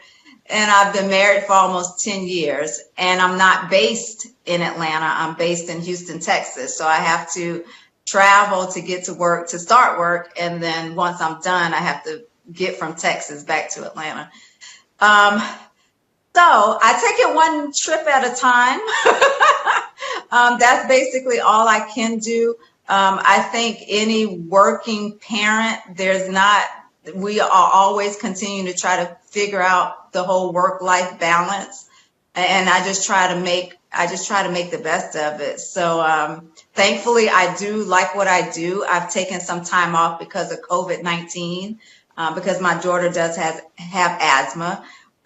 So hopefully I'll be back in the air soon. But until then, I'm going to enjoy not having to deal with work-life balance because I'm just at home. That was another question. I'm glad you brought that up, Steph. Yeah, I'm glad you brought that up, Steph, because someone was asking earlier in regards to, what are the challenges that you ladies are up against now with regards to this whole pandemic? What things have shifted with regards to, your arena, things that you didn't have to do before, and now that you have to do that, making that shift, that balance. Can you speak to that? We'll go to Steph first, and then we'll go to Anne Marie. Right. Okay. So in the Part 121 in our world where we carry passengers, it's been very trying times with the airline. The cargos like UPS, FedEx, and DHL, they've been overworked, right? Because they do boxes. But because we carry passengers, there have been a lot of reorganization. There's been a lot of switching seats. So as of now, I was a captain and now I'm back down to a first officer. So there's a lot of people that may get furloughed October 1st. And, that's the industry. We know once this is over, it'll do another swing back to the top of the mountain prayerfully, but as of right now, we have to take what we're getting and adjust accordingly. But we talk to our mentees, and Anne Maria talked to this. We just tell them, just keep flying, keep hitting your ratings, because it will turn around. All right, Anne Marie. Same question. Yeah, Anne Marie. So obviously, like Stephanie mentioned, it has become a little more challenging having to think about the future, especially for someone like me who's just getting started. However, I tell my mentees and I tell all my friends and anybody who wants to get into this industry, because I have people that have come before me and that have experienced furloughed and the industry not being, reliable like it is now, just keep doing your training, because utilize this time, this downtime, to really focus on it, not having to worry about anything else, and focus on your training, get your flying done. So when the time comes, you already have all your requirements, you have all your times, and the airline will bounce back. People need to go places, right? I have to go visit my family to France, so I have to travel. And people have to go on vacation. People have to do all the traveling that's needed. So continue to do your training, continue to, if this is a passion, definitely pursue it, and do not allow this time to tear you away from this. So for me, I am continuing, and the next level up, no pun intended, will be flying jets like Stephanie. So I'm definitely looking forward to that, but I'm utilizing this time to focus on more instructing, some other interests that I have. So it's been good, but again, just continue, keep going.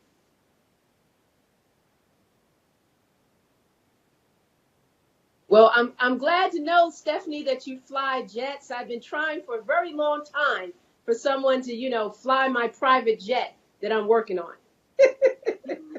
Well, I'm sure if you're hiring, there'll be a lot of pilots standing in line trying to get that job based on what's going on. But I do want to, exactly. I do want to point this out. Next year, 2021, will be the 100th anniversary of Bessie Coman getting her international pilot's license. Of course, she was the first Black female to receive her pilot's license. And we have something in common. She had to go to France. Anne Marie is from France. I share, her birthday is January 26th. My birthday is January 26th. But we stand on those wings and her shoulders. And, we're close to her niece that goes around and still shares her story. But a lot of people always want to know, why is there so few? And it's like, gosh, 100 years ago, she had to go to a whole nother country because she wasn't allowed to go to flight school in this country. I believe it was 1985 where the first Black female was actually able to land her first job, a commercial airline job. So that's only 40 years, you know, so there's still a lot of work to do. Those historical moments were not that far away. And I just want to thank you for having that moment of silence as far as Dr. Vivian and John Lewis, because all of the work that they did, we understand that we would not be here had it not been for their sacrifices. So thank you for that. Yeah, absolutely. I mean, it goes to show you, for everyone that's doing any kind of professional work outside of their home, that we should give it up to those who came before us, and literally, you know, John Lewis talked about how he almost gave his life, and so many others did give their life in those days, and we're still fighting. I mean, we have a different fight. That we are, you know, trying to find different ways of showing young people, and not just young people, just people in general, that there are so many other avenues of careers. And that's why we were so excited that you guys come on, because we haven't had anyone to come on the show to talk about aviation. And just because of my son, I do know that there are a number of jobs in aviation that is so vast. You guys have touched on it, and yeah, absolutely. Let me just give a little bit of my backstory. I actually looked into air traffic control, so that's why I know a little bit about it. Just as a young person, just trying to find my way in what I was going to do in life. And here I am, a radio broadcaster. Look, we'll talk about that later. That's another show. So anyway. Exactly. Still trying to figure that out. But I have one other question for both ladies before we segue into our next break. Okay. During your career, Steph and Anne-Marie, what have been, I know we all have those moments where it's been, wow, that was really, that really got me to why I do what I do. What were some of the most rewarding times or experiences that you ladies have had with regards to your career, whether it's, you know, mentoring or just a scenario that you were in to say, this is why I do what I do and I didn't make the wrong decision?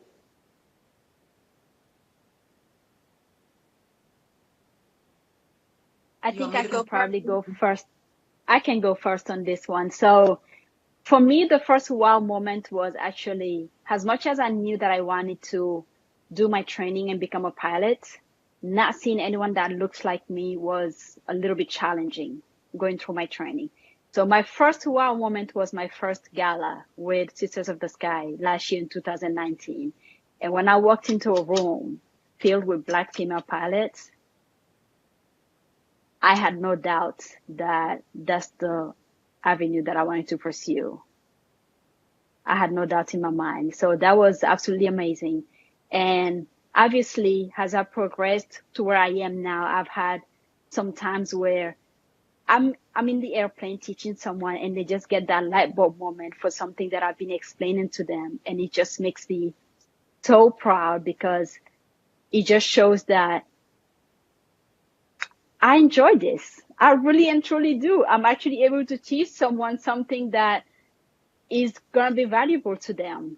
And most recently, as a mentor, seeing some of my mentees go through their training and get their first solo, which is a part of their training where they get to fly the airplane by themselves with no instructor inside for the first time ever, after just a few lessons of training. That's another wow moment, another proud moment, even as a mentor, that I cherish very gratefully. So I'm sure there's going to be a lot more moments for me, but as of now, I'm really enjoying all of the ones that I've had so far.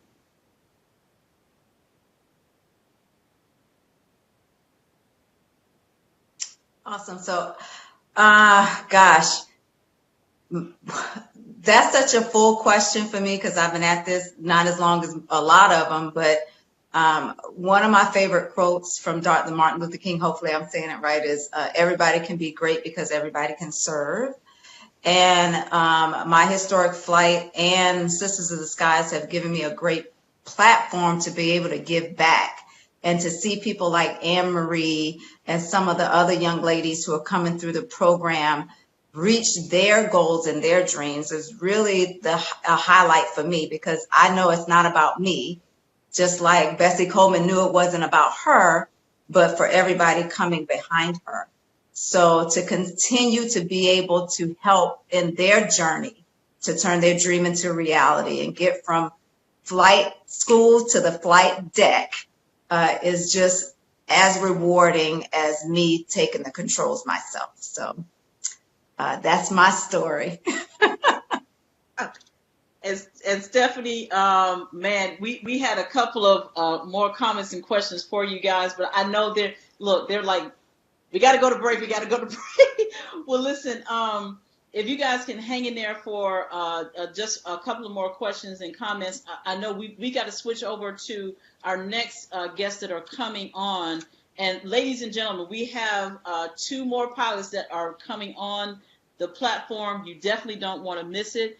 We are going to be welcoming in Stephanie Hartsfield and Eryka Silva. But if you have more questions for Stephanie Grant and Anne-Marie Berry, you are welcome to hang in there for just a couple more questions and comments, ladies, because it's coming in. I don't know how you keeping up with it, Robin, but I'm trying. I'm trying over here. So listen, we're gonna go ahead and they got me working today, you know. They got me working today, you know.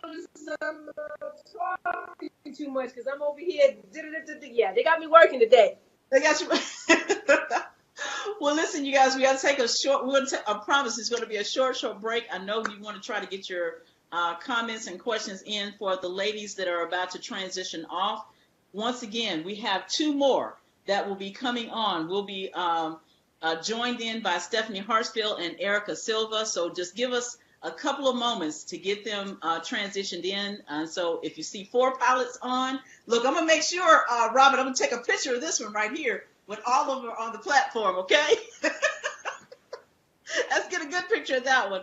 So anyway, you're listening and watching. Oh, yes. Level Up, real talk that takes you higher. I am your host, Angie from the B. We'll be right back.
been long enough that you've been walking around in the wilderness trying to figure out, who am I? Why am I here? What gifts do I have to make a difference? Well, it's time to warm it up. Discover your true identity. Unleash your gifts and impact the world to become a more bolder, braver, and courageous you. Join me, Kathy Hood, at a life-changing workshop, Woman Up, the journey of owning your power and unleashing your true self.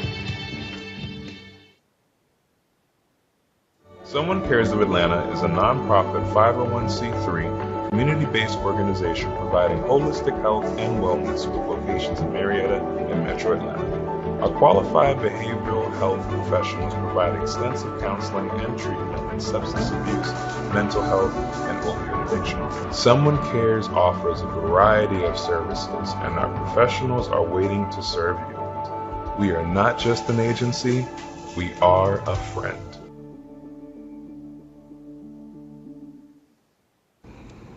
It's Sonia from Extraction. Time to level up. Every Sunday from 3 to 6 p.m., we look forward to having you tune in to Mix106Radio.com. Hey, it's Goddess, and it's time to level up. Every Sunday from 3 to 6 p.m., we look forward to having you to tune in to Mix106Radio.com.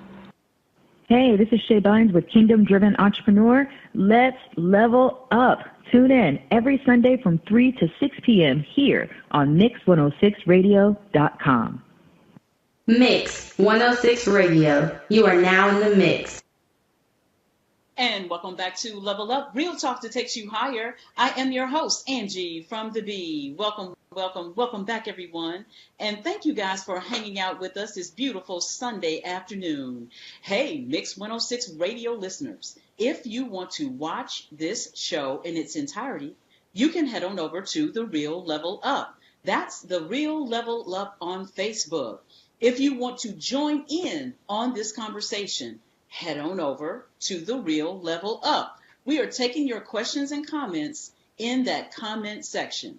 Now do one more thing. Please hit that share button. Please hit that share button.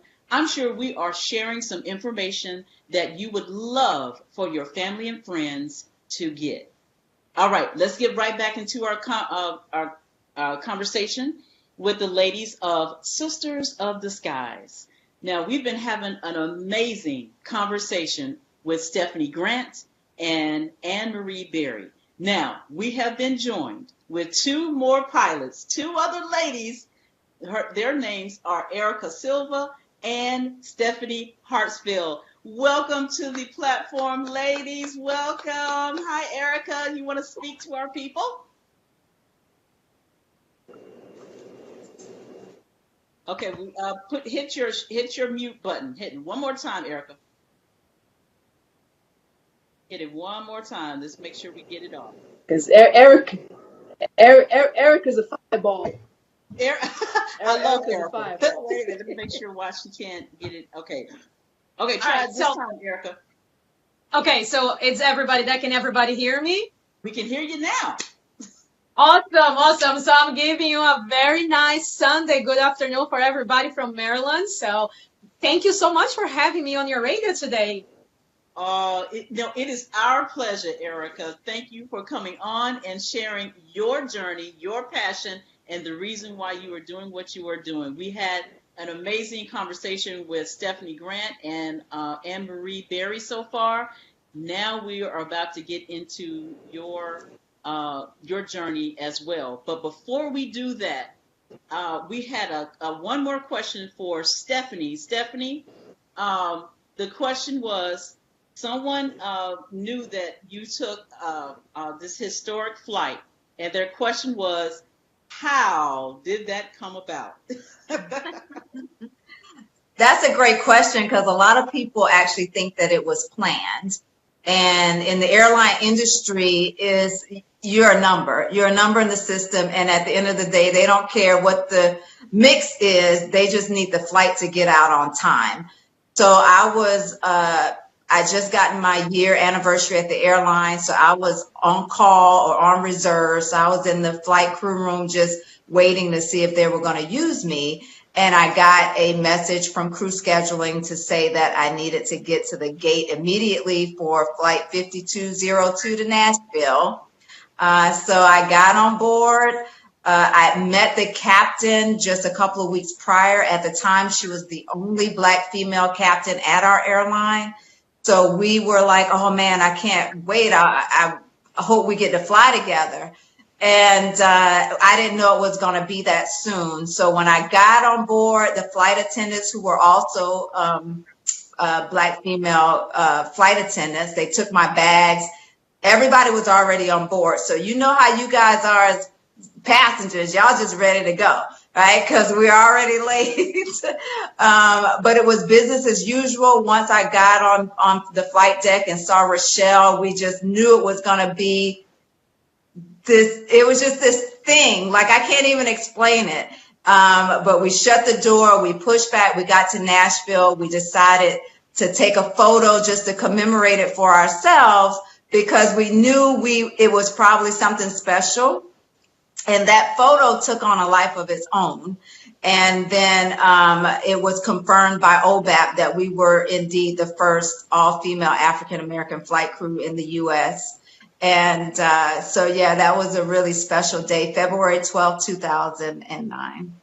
February 12th, 2009. We are going to put that photo up. You guys, you have to see it. It was an amazing, amazing feat that has never happened before. And thank you for sharing once again, Stephanie. I know you probably get that question all the time, because people are like, was that planned?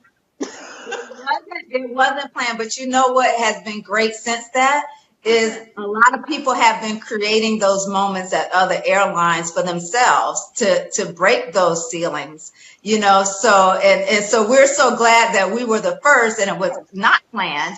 And then everybody else, they're switching schedules to make sure that, you know, they're the first. So it's brought a lot of awareness to the fact that there's need to be more diversity and inclusion on the flight deck. So it's a very proud moment, and I'm proud of it. I'm very proud of it.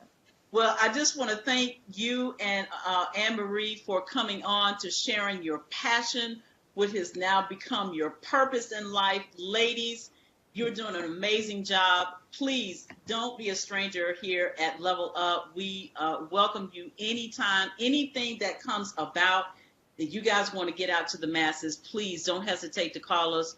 We will be your #1 media source to get it out. Yeah. Thank you so much for having us, and you're going to have a great time with the other ladies. They're fantastic. Absolutely, absolutely. Well, who we have on the platform, ladies and gentlemen, my Level Up Nation, we have Stephanie Hartsfield and Eryka Silva. Welcome, ladies. Thank you for being on the platform. And Robin, I guess you want to take it away. Let's introduce, starting with Stephanie Hartsfield. Wait a minute, that name sounds familiar. Go ahead, take it away. That Robin. name sounds familiar, and I know she hears it all the time now. Stephanie Hartsfield, is there any relationship by any ways, by any means, with the Hartsfield Airport here in Atlanta? Are those your peoples? We want to know who your peoples are. Well, I don't have to give you all an education in American history. But okay. I married into the Hartsfield family, I'm happy to say. And that, I guess, long story short, there's probably some connection, but the Hartsfields that I'm with are from Tampa originally, Tampa, Florida. Okay. I know you hear it all the time, Stephanie. I just want to share with our listeners a portion of your bio, and then we're going to get to Eryka in just a minute. Stephanie Hartsfield is a native of Atlanta, Georgia, and graduated B.E. Mays High School Academy of Mathematics and Science. She enlisted in the Navy. Oh, wow, Navy lady. Naval Academy Preparatory School, earning her Bachelor's of Science from the United States Naval Academy and gaining her commission as an ensign in the U.S. Navy. Stephanie, like many in her profession, endured the hardships of corporate bankruptcies and furloughs.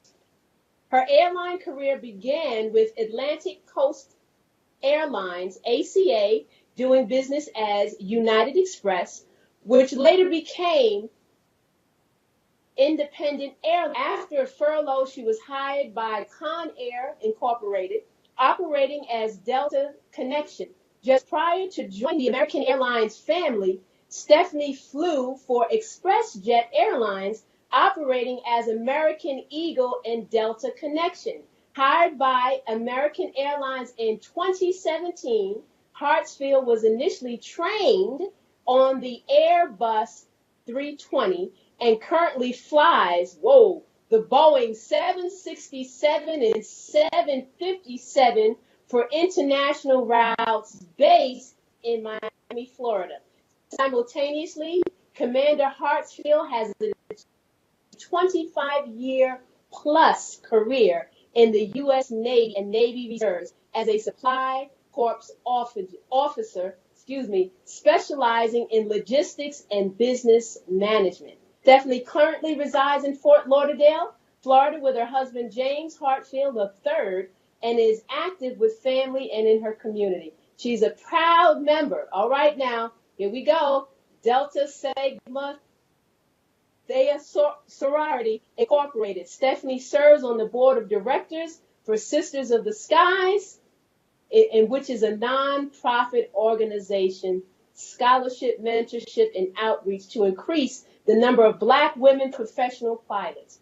Well, that was some introduction there, Stephanie. Thank you so much for taking time out to join the Level Up crew today. As you could tell, it is Christmas in July for Level Up on our social media platform. The platform is lit up just for the simple fact of you ladies being pilots and all what you have accomplished in an arena that's not very heavily populated by women. So, Stephanie, take it away. Well, thank you all so much for having me today. I am, I don't know, I guess I'm equally elated and excited about the opportunity to share the profession, to share my passion for it, and obviously to talk about Sisters of the Skies. We have been really trudging away to make this organization a big impact. And I couldn't help but listen in earlier to my colleagues because I wanted to make sure I was hearing what they were saying and I didn't repeat, or I could help in supplementing what they were talking about. But I think Grant did a great job of emphasizing that our goal, our mission is scholarship, mentorship, and outreach. We can't say it enough times. If there's one thing I wanted to impart to the listening audience is that there are just so few of us in an all-volunteer organization, and we need to increase our membership, and that is, thus the mission. We know that there's a challenge, an uphill battle for aviation training in general, but add to that the layers of what we have going on as Black women in this country, and you can see that the marks, the milestones, there's still a lot of firsts out there to come.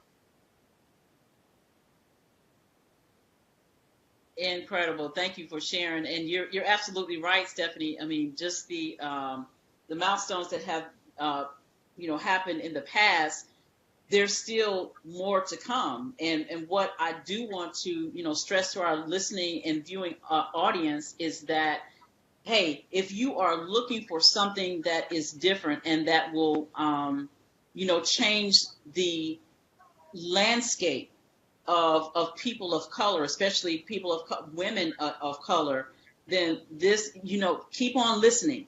And not only that, if you're just listening, you can go and watch and share this information with your family and friends on your Facebook pages.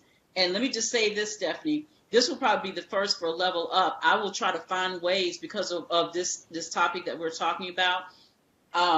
I would try to find ways to even get it out further, because what I do love about what you you and your colleagues are doing, you're putting out there another career path that we can do as women of color. It's male dominated, but as Stephanie and Anne Marie has done very well in the first half of our show, is to tell our viewing and listening audience that it's still possible. Although it may be some challenges, but I caught this with Anne Marie. I caught Anne Marie saying that if it wasn't for Sisters of the Skies, if it wasn't for other women that were there to support me, where would I be? And that's why I'm just so thrilled that you guys have decided to do this and stay in there and hang in there to make sure that more women of color are getting into this field. Really appreciate that. Thank you. Thank you. So I know we have someone else on the platform, Robin, right? Yes, we do. We have. I'm gonna call her Fireball because she comes with fire and energy. Okay, I was loving her behind the scenes. I was like, yes, my girl Eryka here. She comes with fire. Well, Eryka, born and raised in Brazil. Eryka is born and raised in Brazil. She's funny, and according to her bio, now I'm not saying I'm reading her bio, y'all. She says she's a stubborn person. She said she's a stubborn person. She said, when I hear not possible, I take it as find another way to get it done. And she said, and that's how I became a pilot. She said, one of my most unique abilities is to be the life of the party. And that comes through Eryka, which for the sake of anyone, I only use against willing participants to share with my passion. She said, I learned from my past, celebrate the present while always figuring out how to make tomorrow better for everyone. I love it. I love it. Eryka, welcome to the platform. Well, once again, guys, thank you so much for having me here. I was just laughing so much listening that from you. So I just joined the Sister of Skies. I am one of the new members addition for them, mostly because I just also got my commercial pilot's license. So I am still in the very early stages of a pilot career. And of course, my aim, it is like those amazing women, just like Stephanie Grant, Hartsfield. So they are my goal to achieve. And everything for me, it started, I used to live nearby an airport when I was a kid, and then me and my friends, we would just play around nearby the airport. And then every time when I would go back to home, my parents would pretty much just cut it out, saying, stop dreaming, because that's never gonna happen. So just focus in something that actually can be possible. At the time, I just put these words in the back of my head, and for a while I forgot about aviation. But then when I moved to US in 2010, I met a lot of people, but very key people that put me on the right path. And then I figured out a way. I saw that there was scholarships. I saw that there was bank loans. And then as soon as I figured all that out, I jumped just right in. I got my first flight to introduction, just to see if I really could do it. I didn't pass out. I didn't freak out. So I said, like, all right, it is time to pursue this long forgotten dream. And every day still have been a dreaming. I am currently doing CFI, so getting my license to become a flying instructor. And I'm very looking forward to help as many people as I can to get not even where I am, but I want everybody to just go way beyond where I am at. Because where I'm at is not where I want to stay. So as many people as they can help. So I also, once I sign up with the Sister of Skies, I joined the mentorship program and everything. And I'm on the roads for everything now.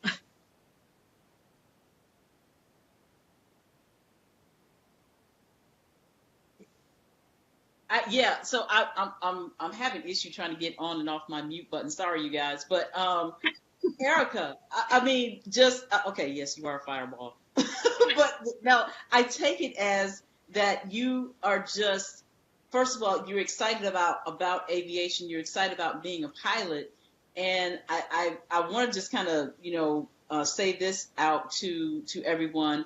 I think Sisters of the Skies is probably thankful that you have decided to say yes to them, because just to have that excitement and love for what you do, it makes it a whole lot easier to teach others or to even get others interested because of your excitement and love and passion that you have for what you are doing.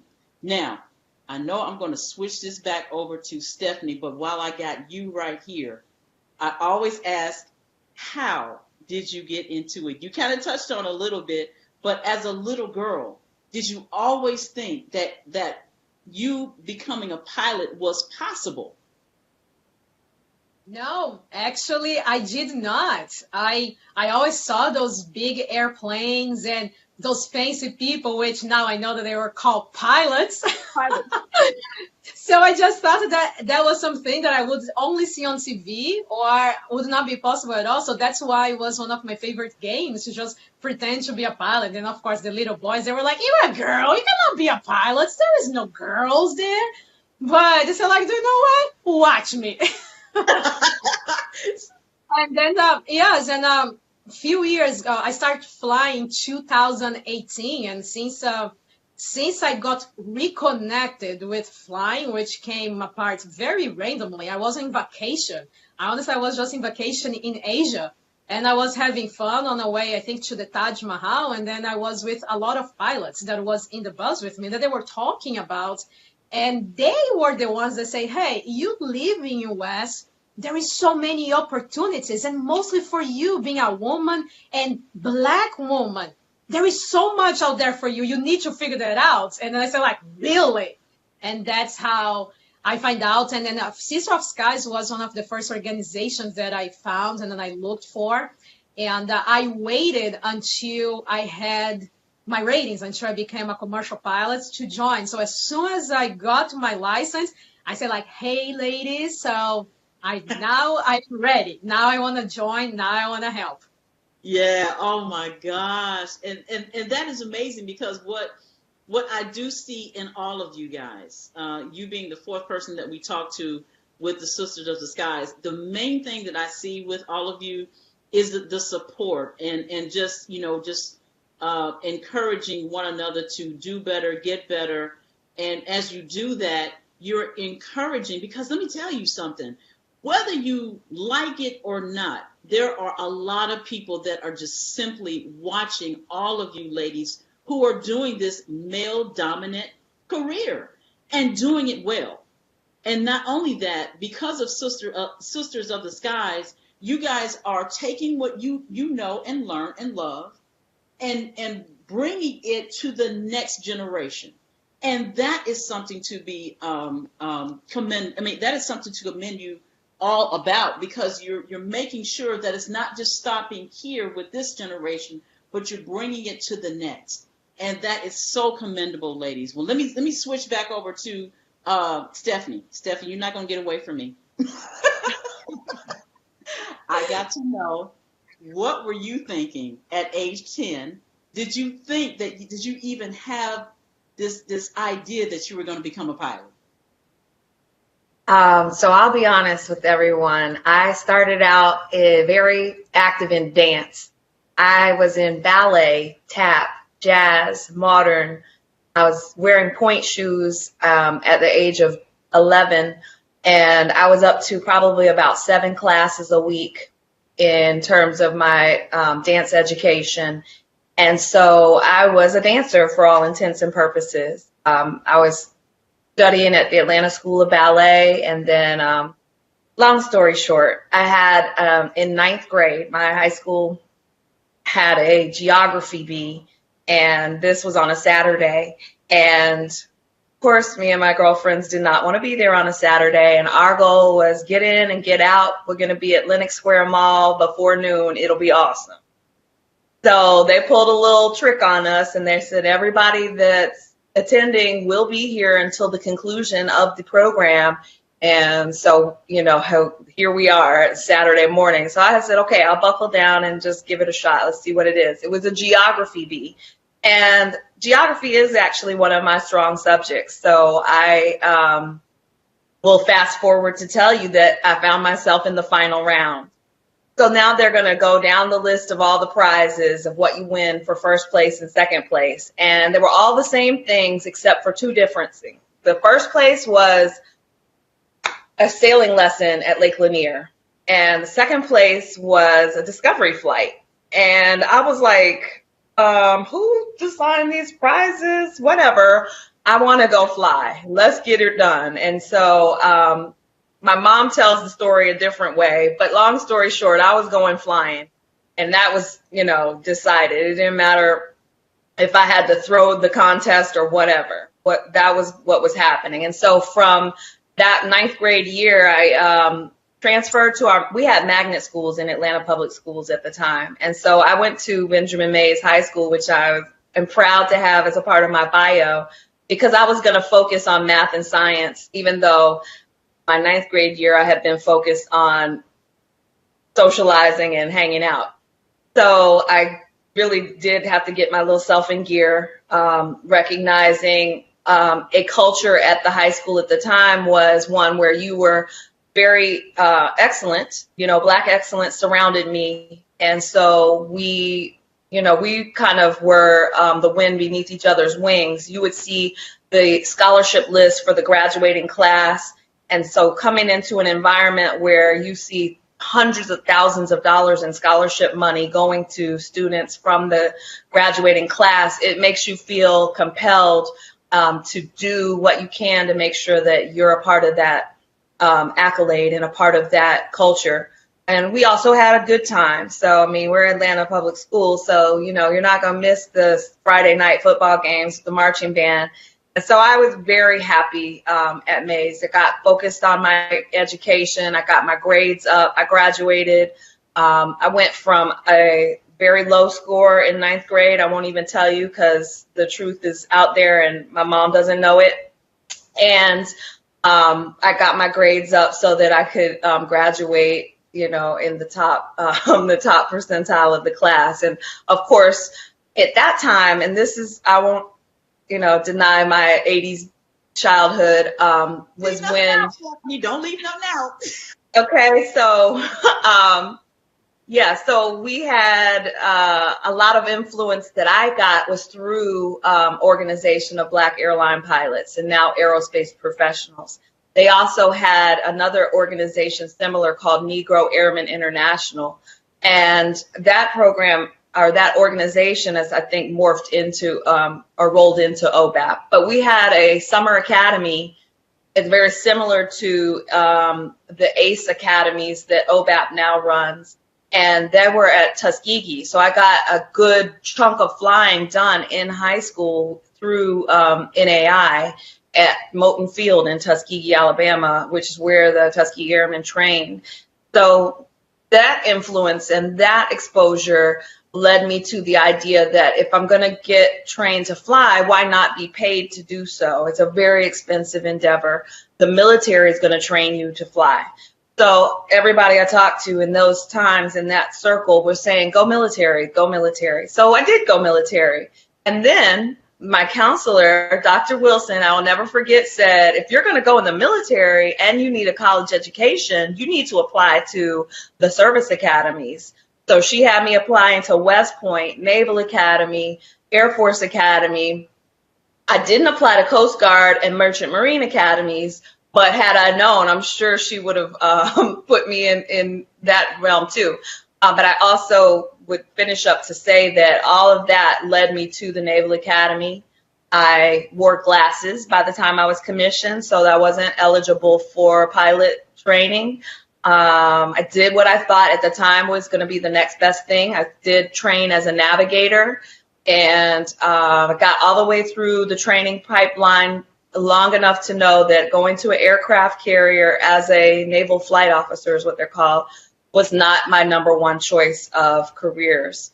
it made me absolutely certain that I wanted to be a pilot. And so I had a decision to make with the Navy involved to redesignate to Supply Corps, which is where I finished out my career. But I knew obviously that I wanted to fly. So while I was still on active duty, I did whatever I could to do flying through the Navy flying schools and Navy flying clubs. Pardon me. They have aero clubs. Also tied in with Civil Air Patrol. And so in the different bases where I was located. So I also was a flight instructor. Once I left active duty, I flight instructed full time. And that's what led me to my first airline job. And I as embarrassed as Robin was going through that, but I got in there right before September 11th. Had my first interview at an airline on September 6th. And so I didn't, I kind of say I'm part of that cycle. We know the aviation career goes in cycles, the industry goes in cycles. And so I got in there kind of on a downturn and then made my way just through endurance and perseverance and having a plan B to American in 2017. So I don't know if I answered your question. You answered it perfectly, because if you didn't answer it that way, I was going to have more questions for you. Thank you. Oh, that was perfect, because, but I also said this, Stephanie, that, as you guys are sharing, there is somebody that is listening, trying to figure out a way of how to do it. And every last one of you had a different path of getting to where you are now. And what it tells me is that there are, just as Stephanie Grant had talked about, there are, each person does have a different way of getting to that pilot seat. And so, and I guess that's really the reason why you guys started Sisters of the Skies, correct? To just try to help young Black women navigate through this, all different kinds of ways of becoming a commercial airline pilot. Am I correct on that? It's true. If I may say, we were a social, I'd say maybe offshoot of the Organization of Black Aerospace Professionals. We had our co-founders had a group me that they started in 2016.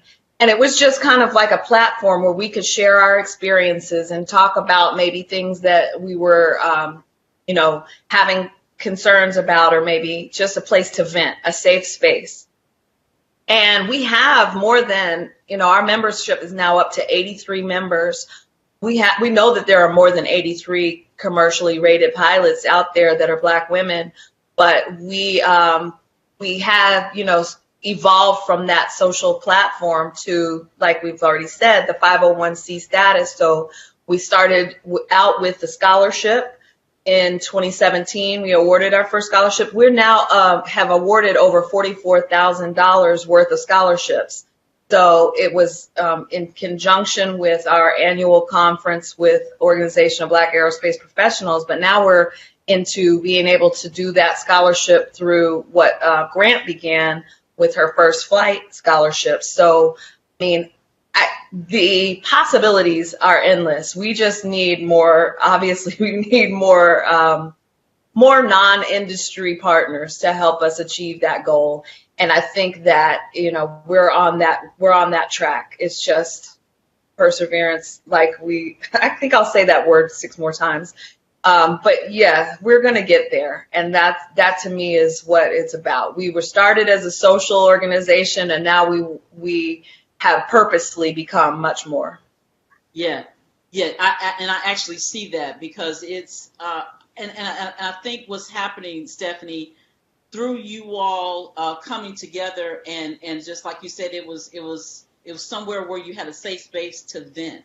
And then you actually, from that venting process, when you have like-minded people coming together for one sole purpose, then you kind of start to look outside of yourself and say, hey, okay, we can sit here and vent all day, but of course we're all, and I see this in every last one of you, that you guys have persevered beyond whatever to become a pilot. And I think you guys were probably like, if we can do this for our own individual selves, how much more can we do this for someone, for the next person? And hence you have an Eryka Silva who is like, I just wanted to be a part of them. Eryka, you had me cracking up. You had me cracking up when you're like, I just wanted to be a part of them. But, you know, you have an Eryka Silva that just wanted to be in the arena, in the room with you guys. And I get that, Eryka. I get you just want to be, you know, a part of great mind, great women who just, you know, defied all odds. Am I saying that? Is that kind of what you were looking at, Eryka, when you were looking at the organization? Yeah, I would even add it up that, like, just picking back from what you said, yes, for being part of the organization, I knew it that I would go through, for example, throughout my flight training and even pursuing a career, I would need support. I would need people, mentors, and then having people with the same background as mine or similar background. That for me, it was the main thing that drove me to the Sister of Skies, because there is a lot of entities and like, that's okay. But at the time, I needed someone that had at least a little bit of the same background or same struggle. So I didn't need to be explaining myself every time where I come from or where my heart was, because I knew it that it would be a safe place for that. So that's where I felt like I really wanted to be part. And then because Sister of the Skies, once you become a member, you need to be a commercial pilot. So you need to wait. So you really got to wait. You really got to be, say like, all right, I want to be part. Now I'm part. It's just joined. But it is, I am enjoying every single moment that I have so far with those ladies. And I really want to do more and bring more and help others. And then as I grow with experience, also help other ones as well. Yeah. Oh my gosh. That's why I just love you guys. I love it. Go ahead, Nolan. I love it. I love the diversity of your group. It's not just, I understand it started with African American women in America, but the fact that you have members from Brazil, from France, it's a global thing. And that's what's beautiful, is to show that we of color, we're spread globally, and to come together with a common goal and to reach back once you've arrived is a beautiful thing. From a male standpoint, we need to take some lessons from you guys. Absolutely. Nolan, I noticed that too. We had someone from Brazil, from France. I mean, people of color are everywhere. Okay. Yes, we are. Unbeknownst to a whole lot of people. Okay, look. Well, listen, I know we got to head over to break. This would be the one show. I don't want any breaks, but anyway, I know. Okay, we got to pay some bills. Anyway, listen, Level Up Nation. All right, I know you guys can hear it in my voice. I'm probably, if I could turn a cartwheel right now, I probably would. But I don't think this is the right. I'm going to turn the cartwheel when we get off the show. So anyway, we're going to take our break. Yeah. When we come back, we can see the glistening in your eyes. We can see the glistening in your eyes. You see the twinkling. Listen, you are Robin. very excited. Listen, Robin. Somebody had said, "Will you give Nolan and Robin a chance to ask the question?" Okay, I will let Nolan. I already knew. I already knew today was going to be a day of silence for me, because I already knew. See, what our listeners and our Facebook watchers don't know, this has started from yesterday, okay? I had to contend with this yesterday. So I already knew. I had no problem. I know how to sit back in the cut and just let you have your moment, because I want to ask your husband, did she sleep at all last night, okay? Anyway, I will give Nolan and Robin a chance to ask their questions as well. We have so many questions and comments on our comment section on the Real Level Up. You guys keep them coming. We're not ignoring you. I promise you we're not. We'll get them in to make sure that Stephanie and Eryka hears all your questions and comments. When we come back on the break, I know we got a few more minutes with the ladies But yeah, Robin, let's get our questions and comments when we come back from this break. You're listening and watching Level Up, Real Talk that takes you higher. I am your host, Angie from the B. We'll be right back.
Introducing Jewel Premium Sanitary Napkin. Jewel has an innovative design that is made with a strip infused with Nobel Prize-winning material, graphene. The infused graphene strip may provide various health benefits that potentially help relieve painful abdominal cramps, help balance the body's pH, help eliminate harmful bacteria, help with aroma, help fight fatigue, boost metabolism, boost immune system. Graphene moves heat away from your core and contains vibrational energy. In this test, we will add water to the graphene strip and then place a 7-watt light bulb onto the strip to demonstrate the level of energy contained in the Jewel pad. These medical claims have not been evaluated by the Food and Drug Administration. This product is not intended to diagnose, treat, cure, or prevent any disease. All results may vary. Protect the most precious jewel in the world, you. For more information, contact the person who referred you to this video. Unveiled Treasures Bookstore. We offer a variety of items: church supplies, homeschool resources, music, books, and gifts. Our free ministry partners online affiliate program provides a collection of Christian resources. Unveiled Treasures, exquisite jewels to enrich your soul.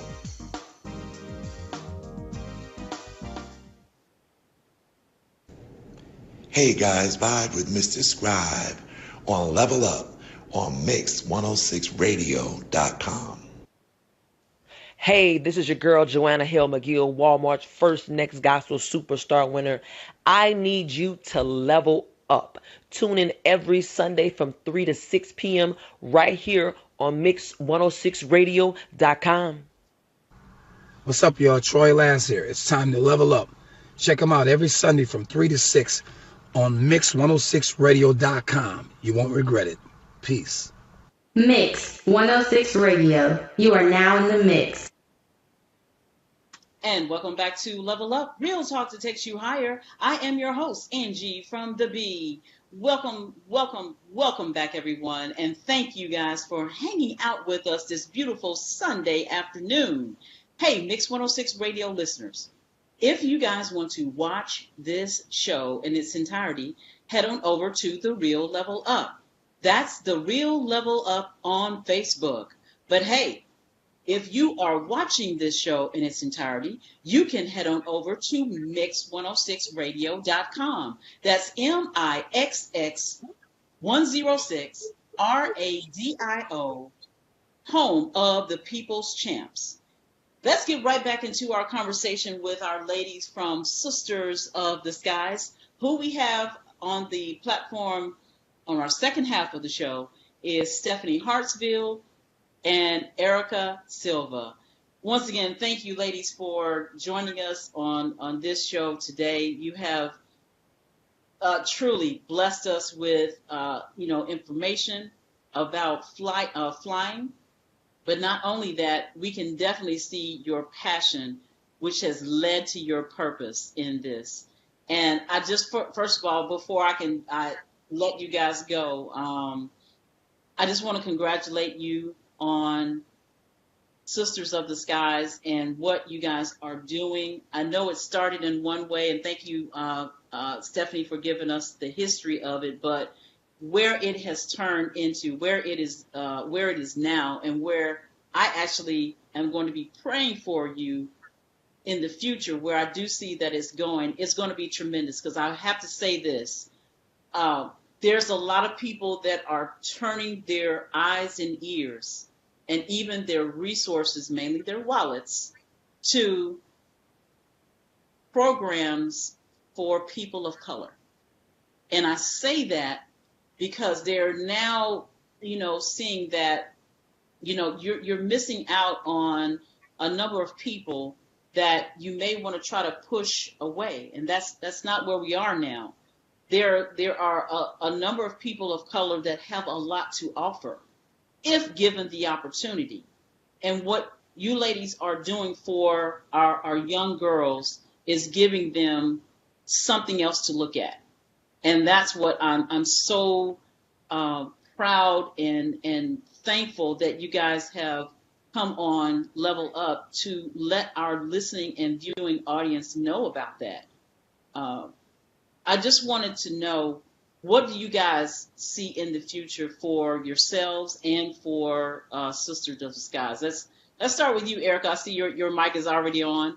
So what do you see? I mean, you being the new person that's coming on, I know you got rose-colored glasses on now. So what is it that you see, and what do you think? What can you offer just coming into the organization? What do you see, and what can you think you can offer different to the organization? Well, like with the fresh perspective from flight training, right? So that is gonna, I am positive that I will be able to help a lot of female pilots or pilots to be that is gonna start, because the flight training, it is very fun, very challenging, but it has some hurdles. And sometimes those hurdles, some people, unfortunately, they tend to give up or just they get discouraged. So this is one of, it's going to be my biggest strength on helping them to keep going, because it is very fresh, that to me. I do remember very well how it does feel to feel discouraged, to feel like that I don't belong or that I cannot do it. And then having someone amazing, someone just come and say, hey, you can do it. I'll help you out. And I do see the organization growing. As Hartsfield mentioned, we don't have that many people, but I am sure that there is so many Black females out there that they want to do this, or even in schools, colleges. Here in Maryland, sometimes I have done some programs on the schools up there in which I see all those Black kids and how interested they are in aviation. So I do see this organization getting stronger, getting bigger, and getting even more sponsors as well, so we can do more on the scholarships. In terms of aviation for myself, I definitely, my goal it is to be on the airlines, or to do a private charter. I don't look much as often now as the COVID, what it's doing with us, because it's looking on the negative side. And as we all know, this industry where we are, it is very cyclical. So one day is very high, another day is very low. So we are on a low right now. So right now, the people like myself that are still in training, the way for them to not get discouraged, or the ones that want to start, it is, you got to be ready when all this goes away. And the best way is to keep studying and keep training. And that's what I do. That's how I keep myself motivated. And that's how I help others to keep themselves motivated throughout those days. So then in years from now, everybody is achieving their goals. So that's what I hope for this organization and for the future in aviation. I think you had a question for Stephanie, Robin. Yeah. Hey, Steph. Well said, Eryka. Appreciate really appreciate your passion, and I appreciate the way that you're really encouraging a lot of people in this day and hour. Like you said, you're one that says, hey, you tell me I can't, and that just gives a great perspective to continue to push through. I call it push through the pain, but while you're pushing through the pain, propel through the pain. So thank you so much for that. Hey, Steph, I had a question for you. Earlier you had mentioned just like on the heels of 9/11, you were coming into the industry. What advice would you give for us now? Because I'm sure, given the fact that this pandemic has taken place, you could see where things are going to be changing and shifting. What advice would you give to those who are looking to pursue this career now, being on the heels of 9/11 and this pandemic, in terms of what to prepare for, how to prepare for the unexpected? Because I love what you said earlier. Perseverance, perseverance, perseverance. That's your name, perseverance. For those in the back who didn't hear me, perseverance. But yeah, Eryka said it. She said, we're cyclical. What I like to encourage people to do, and this is in any career field, whenever there's a downtime, whenever there's maybe, not the most job market present, this is the time for us to work on how we can be better. So if it's about getting more training, more education, maybe a different skill set that helps enhance your resume or helps enhance your capabilities, this is the time to do that. I do realize, and it's not missed on me, that money is a huge issue, more so now than in previous cycles that I've been alive for. However, what we can put together and what we can invest in our efforts will pay off when we get back to the next upturn.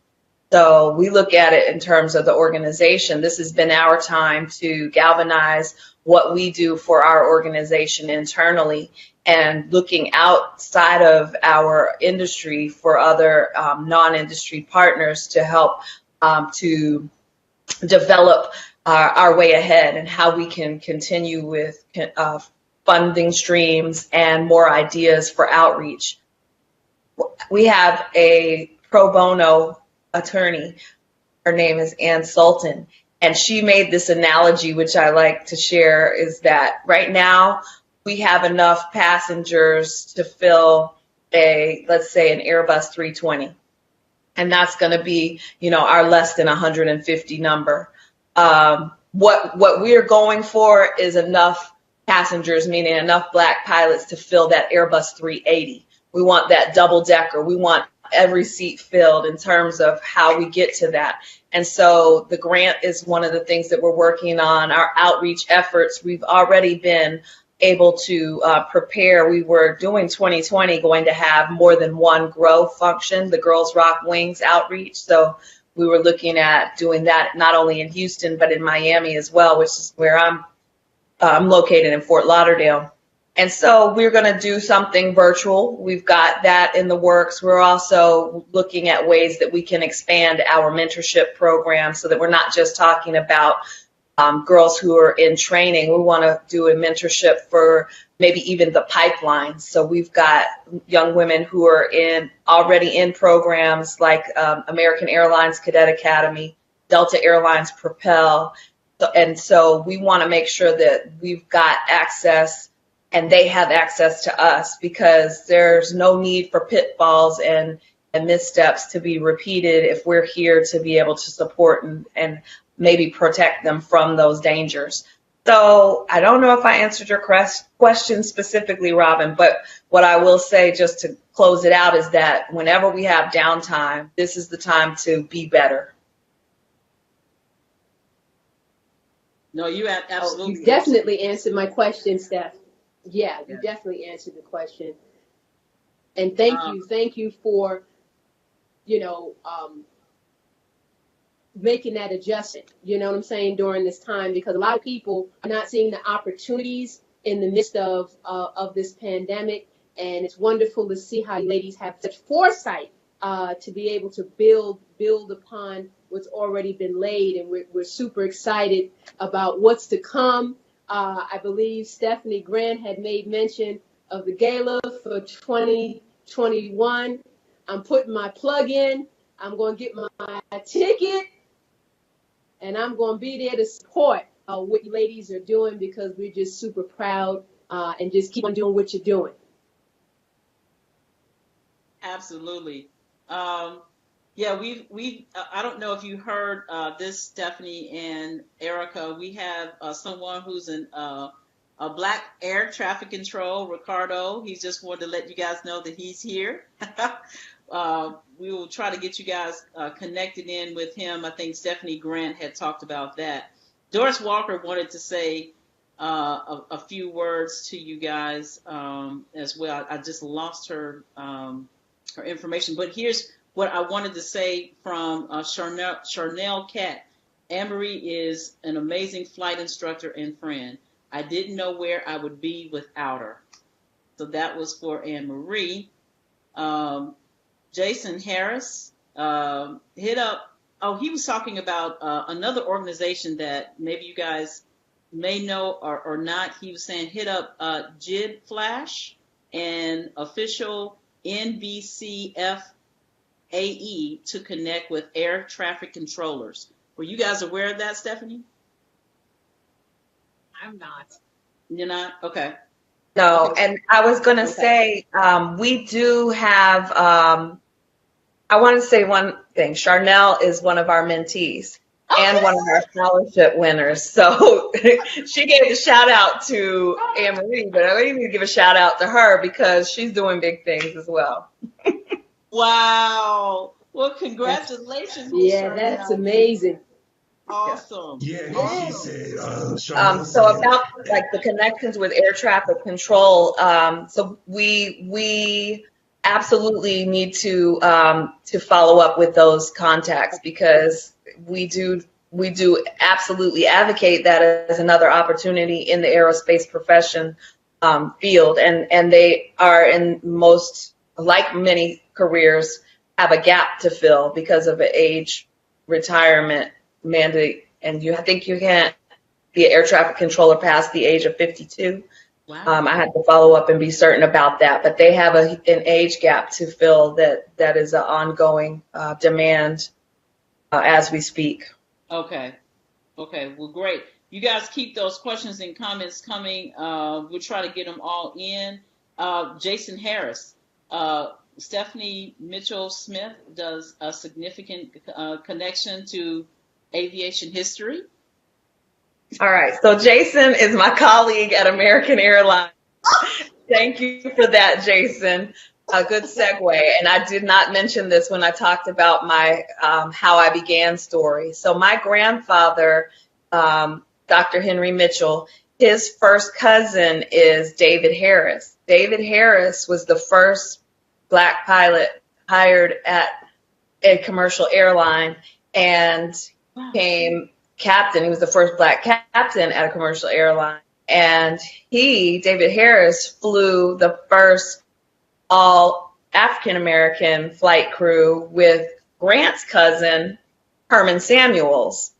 And so Grant and I are the legacy of another first flight, so to speak. And Cousin Dave, as I call him, is in the Atlanta area now. And so I talked to him to try to get updates, but it's just one of those things where I got where I was going, and that was more motivation, more support, and even I was sharing with the ladies when we were talking the other day.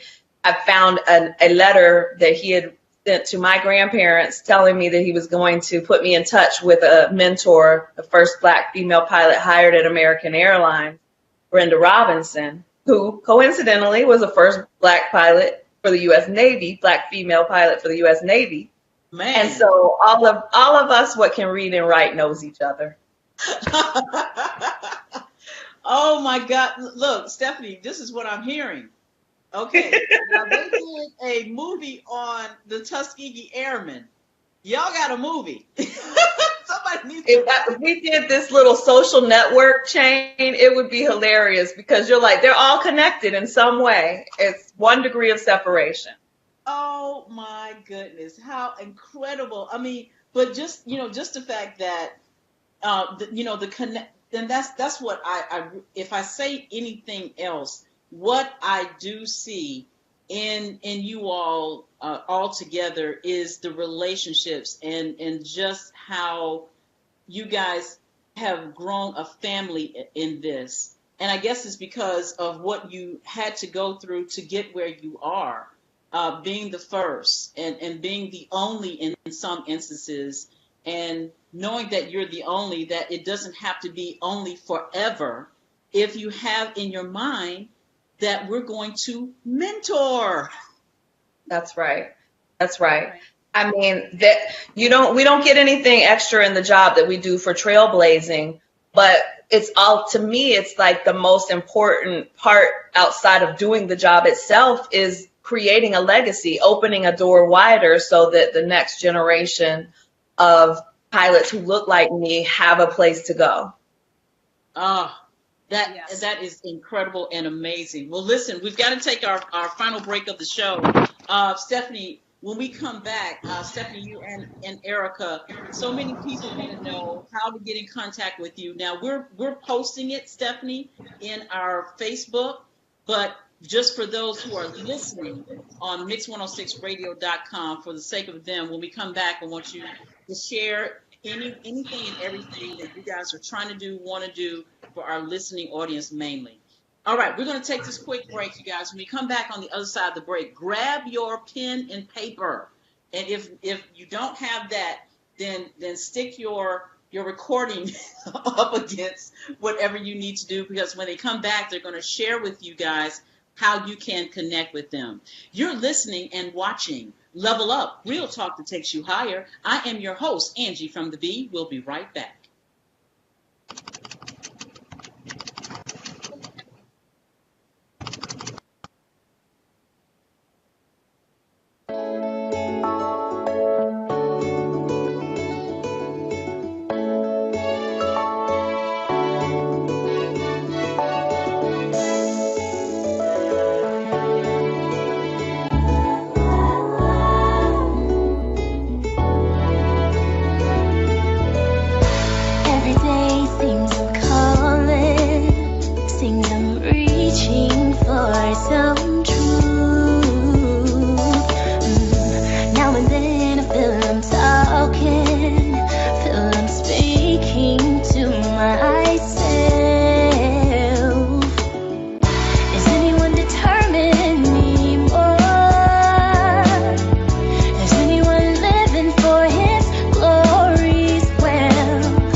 don't give up, no.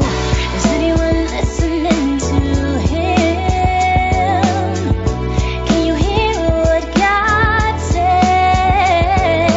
Is anyone listening to him?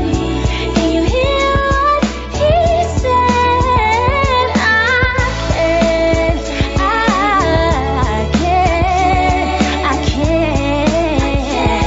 I'll be his light and now shine, shine, shine, shine, shine, shine, shine.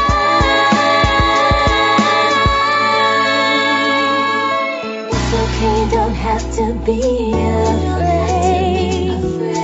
Take a breath and step out on your face. It's okay, don't have to be afraid. Just relax, let Jesus guide your way. And just shine, shine, shine, oh, shine, shine, shine, shine,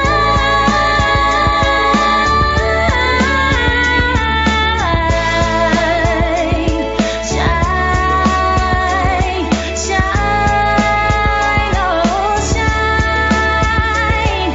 shine,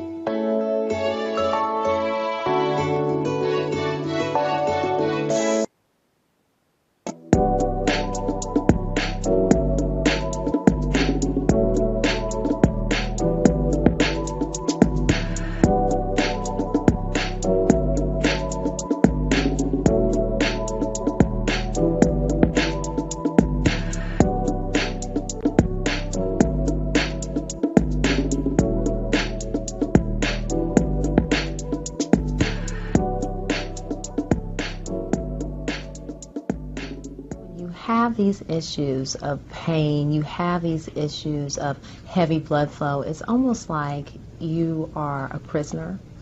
You know, I felt like a prisoner. The calendar was a very big deal to me because I would plan my life around my period. UFE is a great procedure. It's an awesome procedure. So when I heard about it and I was a candidate, I was doing a happy dance because I was like, now I'm going to be able to live and be free.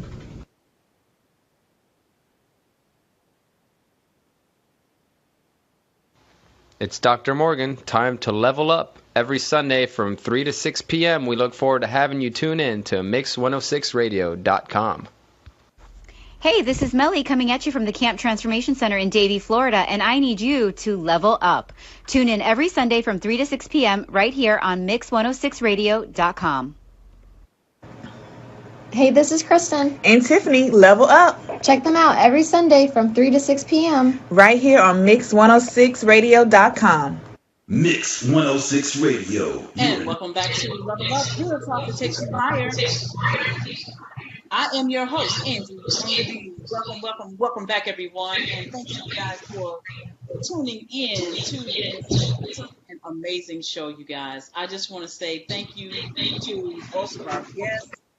They have been amazing in sharing what it's like to be a pilot. I just want to give them an opportunity right now for the rest of this show to share where you can find them, get in contact with them, and anything else you guys want to share. Stephanie, we'll start with you to get everybody back engaged with your organization. Okay, so our organization website is www.sistersoftheskies, that's SKIES.org. And we also have direct email. If you want more info, you can email us at info@sistersoftheskies.org. I think we also mentioned a couple of organizations that we partner with, and I think it was flyaceatlanta.org, or I think it's just flyace.org is their website for flight school in Atlanta. And then the Organization of Black Aerospace Professionals, which a lot of our members are also a part of, is obap.org.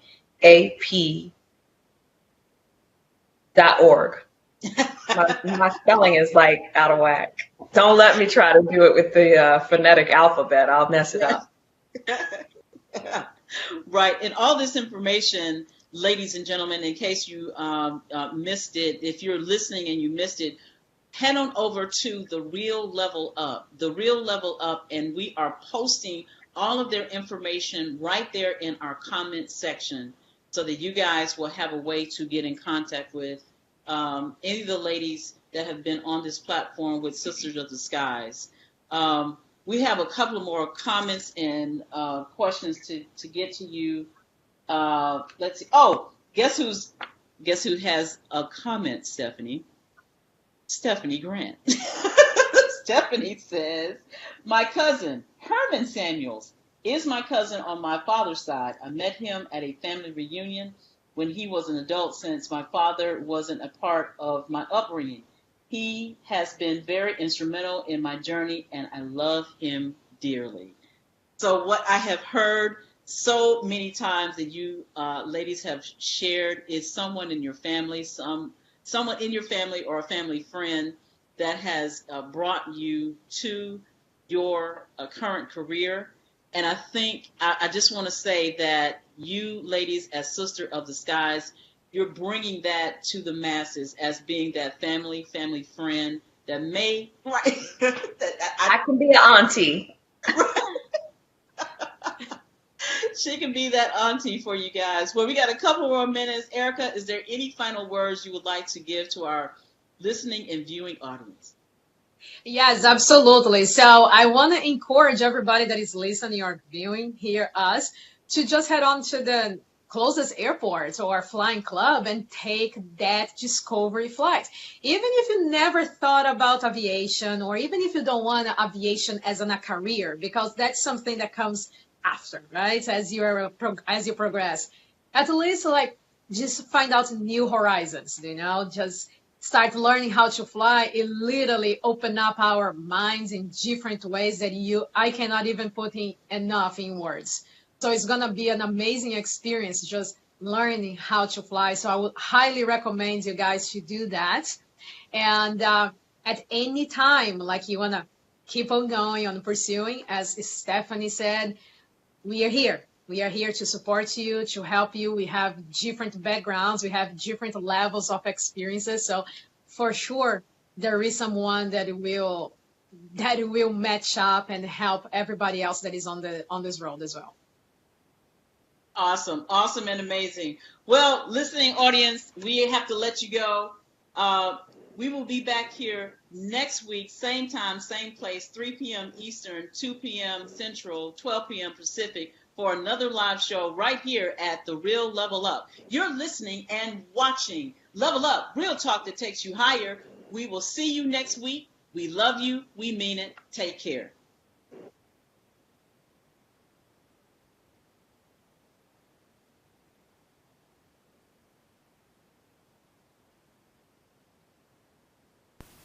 Did you know that 80% of black women and 70% of white women will develop fibroids by the age of 50? Women trying to understand their risk of developing fibroids and their treatment options, if they are indeed even diagnosed, are often thwarted by pervasive misinformation about the condition. These misconceptions create stigma and shame about fibroids that often cause those struggling to suffer in silence. That's why Morehouse School of Medicine and the White Dress Project have joined forces to present an expert panel discussion. This virtual discussion, entitled Our Secret Burden: Demystifying Myths, Understanding Treatment Options, and Amplifying the Voices of Fibroid Sufferers, will be held on Wednesday, January 13th, 2021 at 6 p.m. Eastern Standard Time. Register today at demystifyingmyths.eventcreate.com. Join us for this most important discussion and get your voice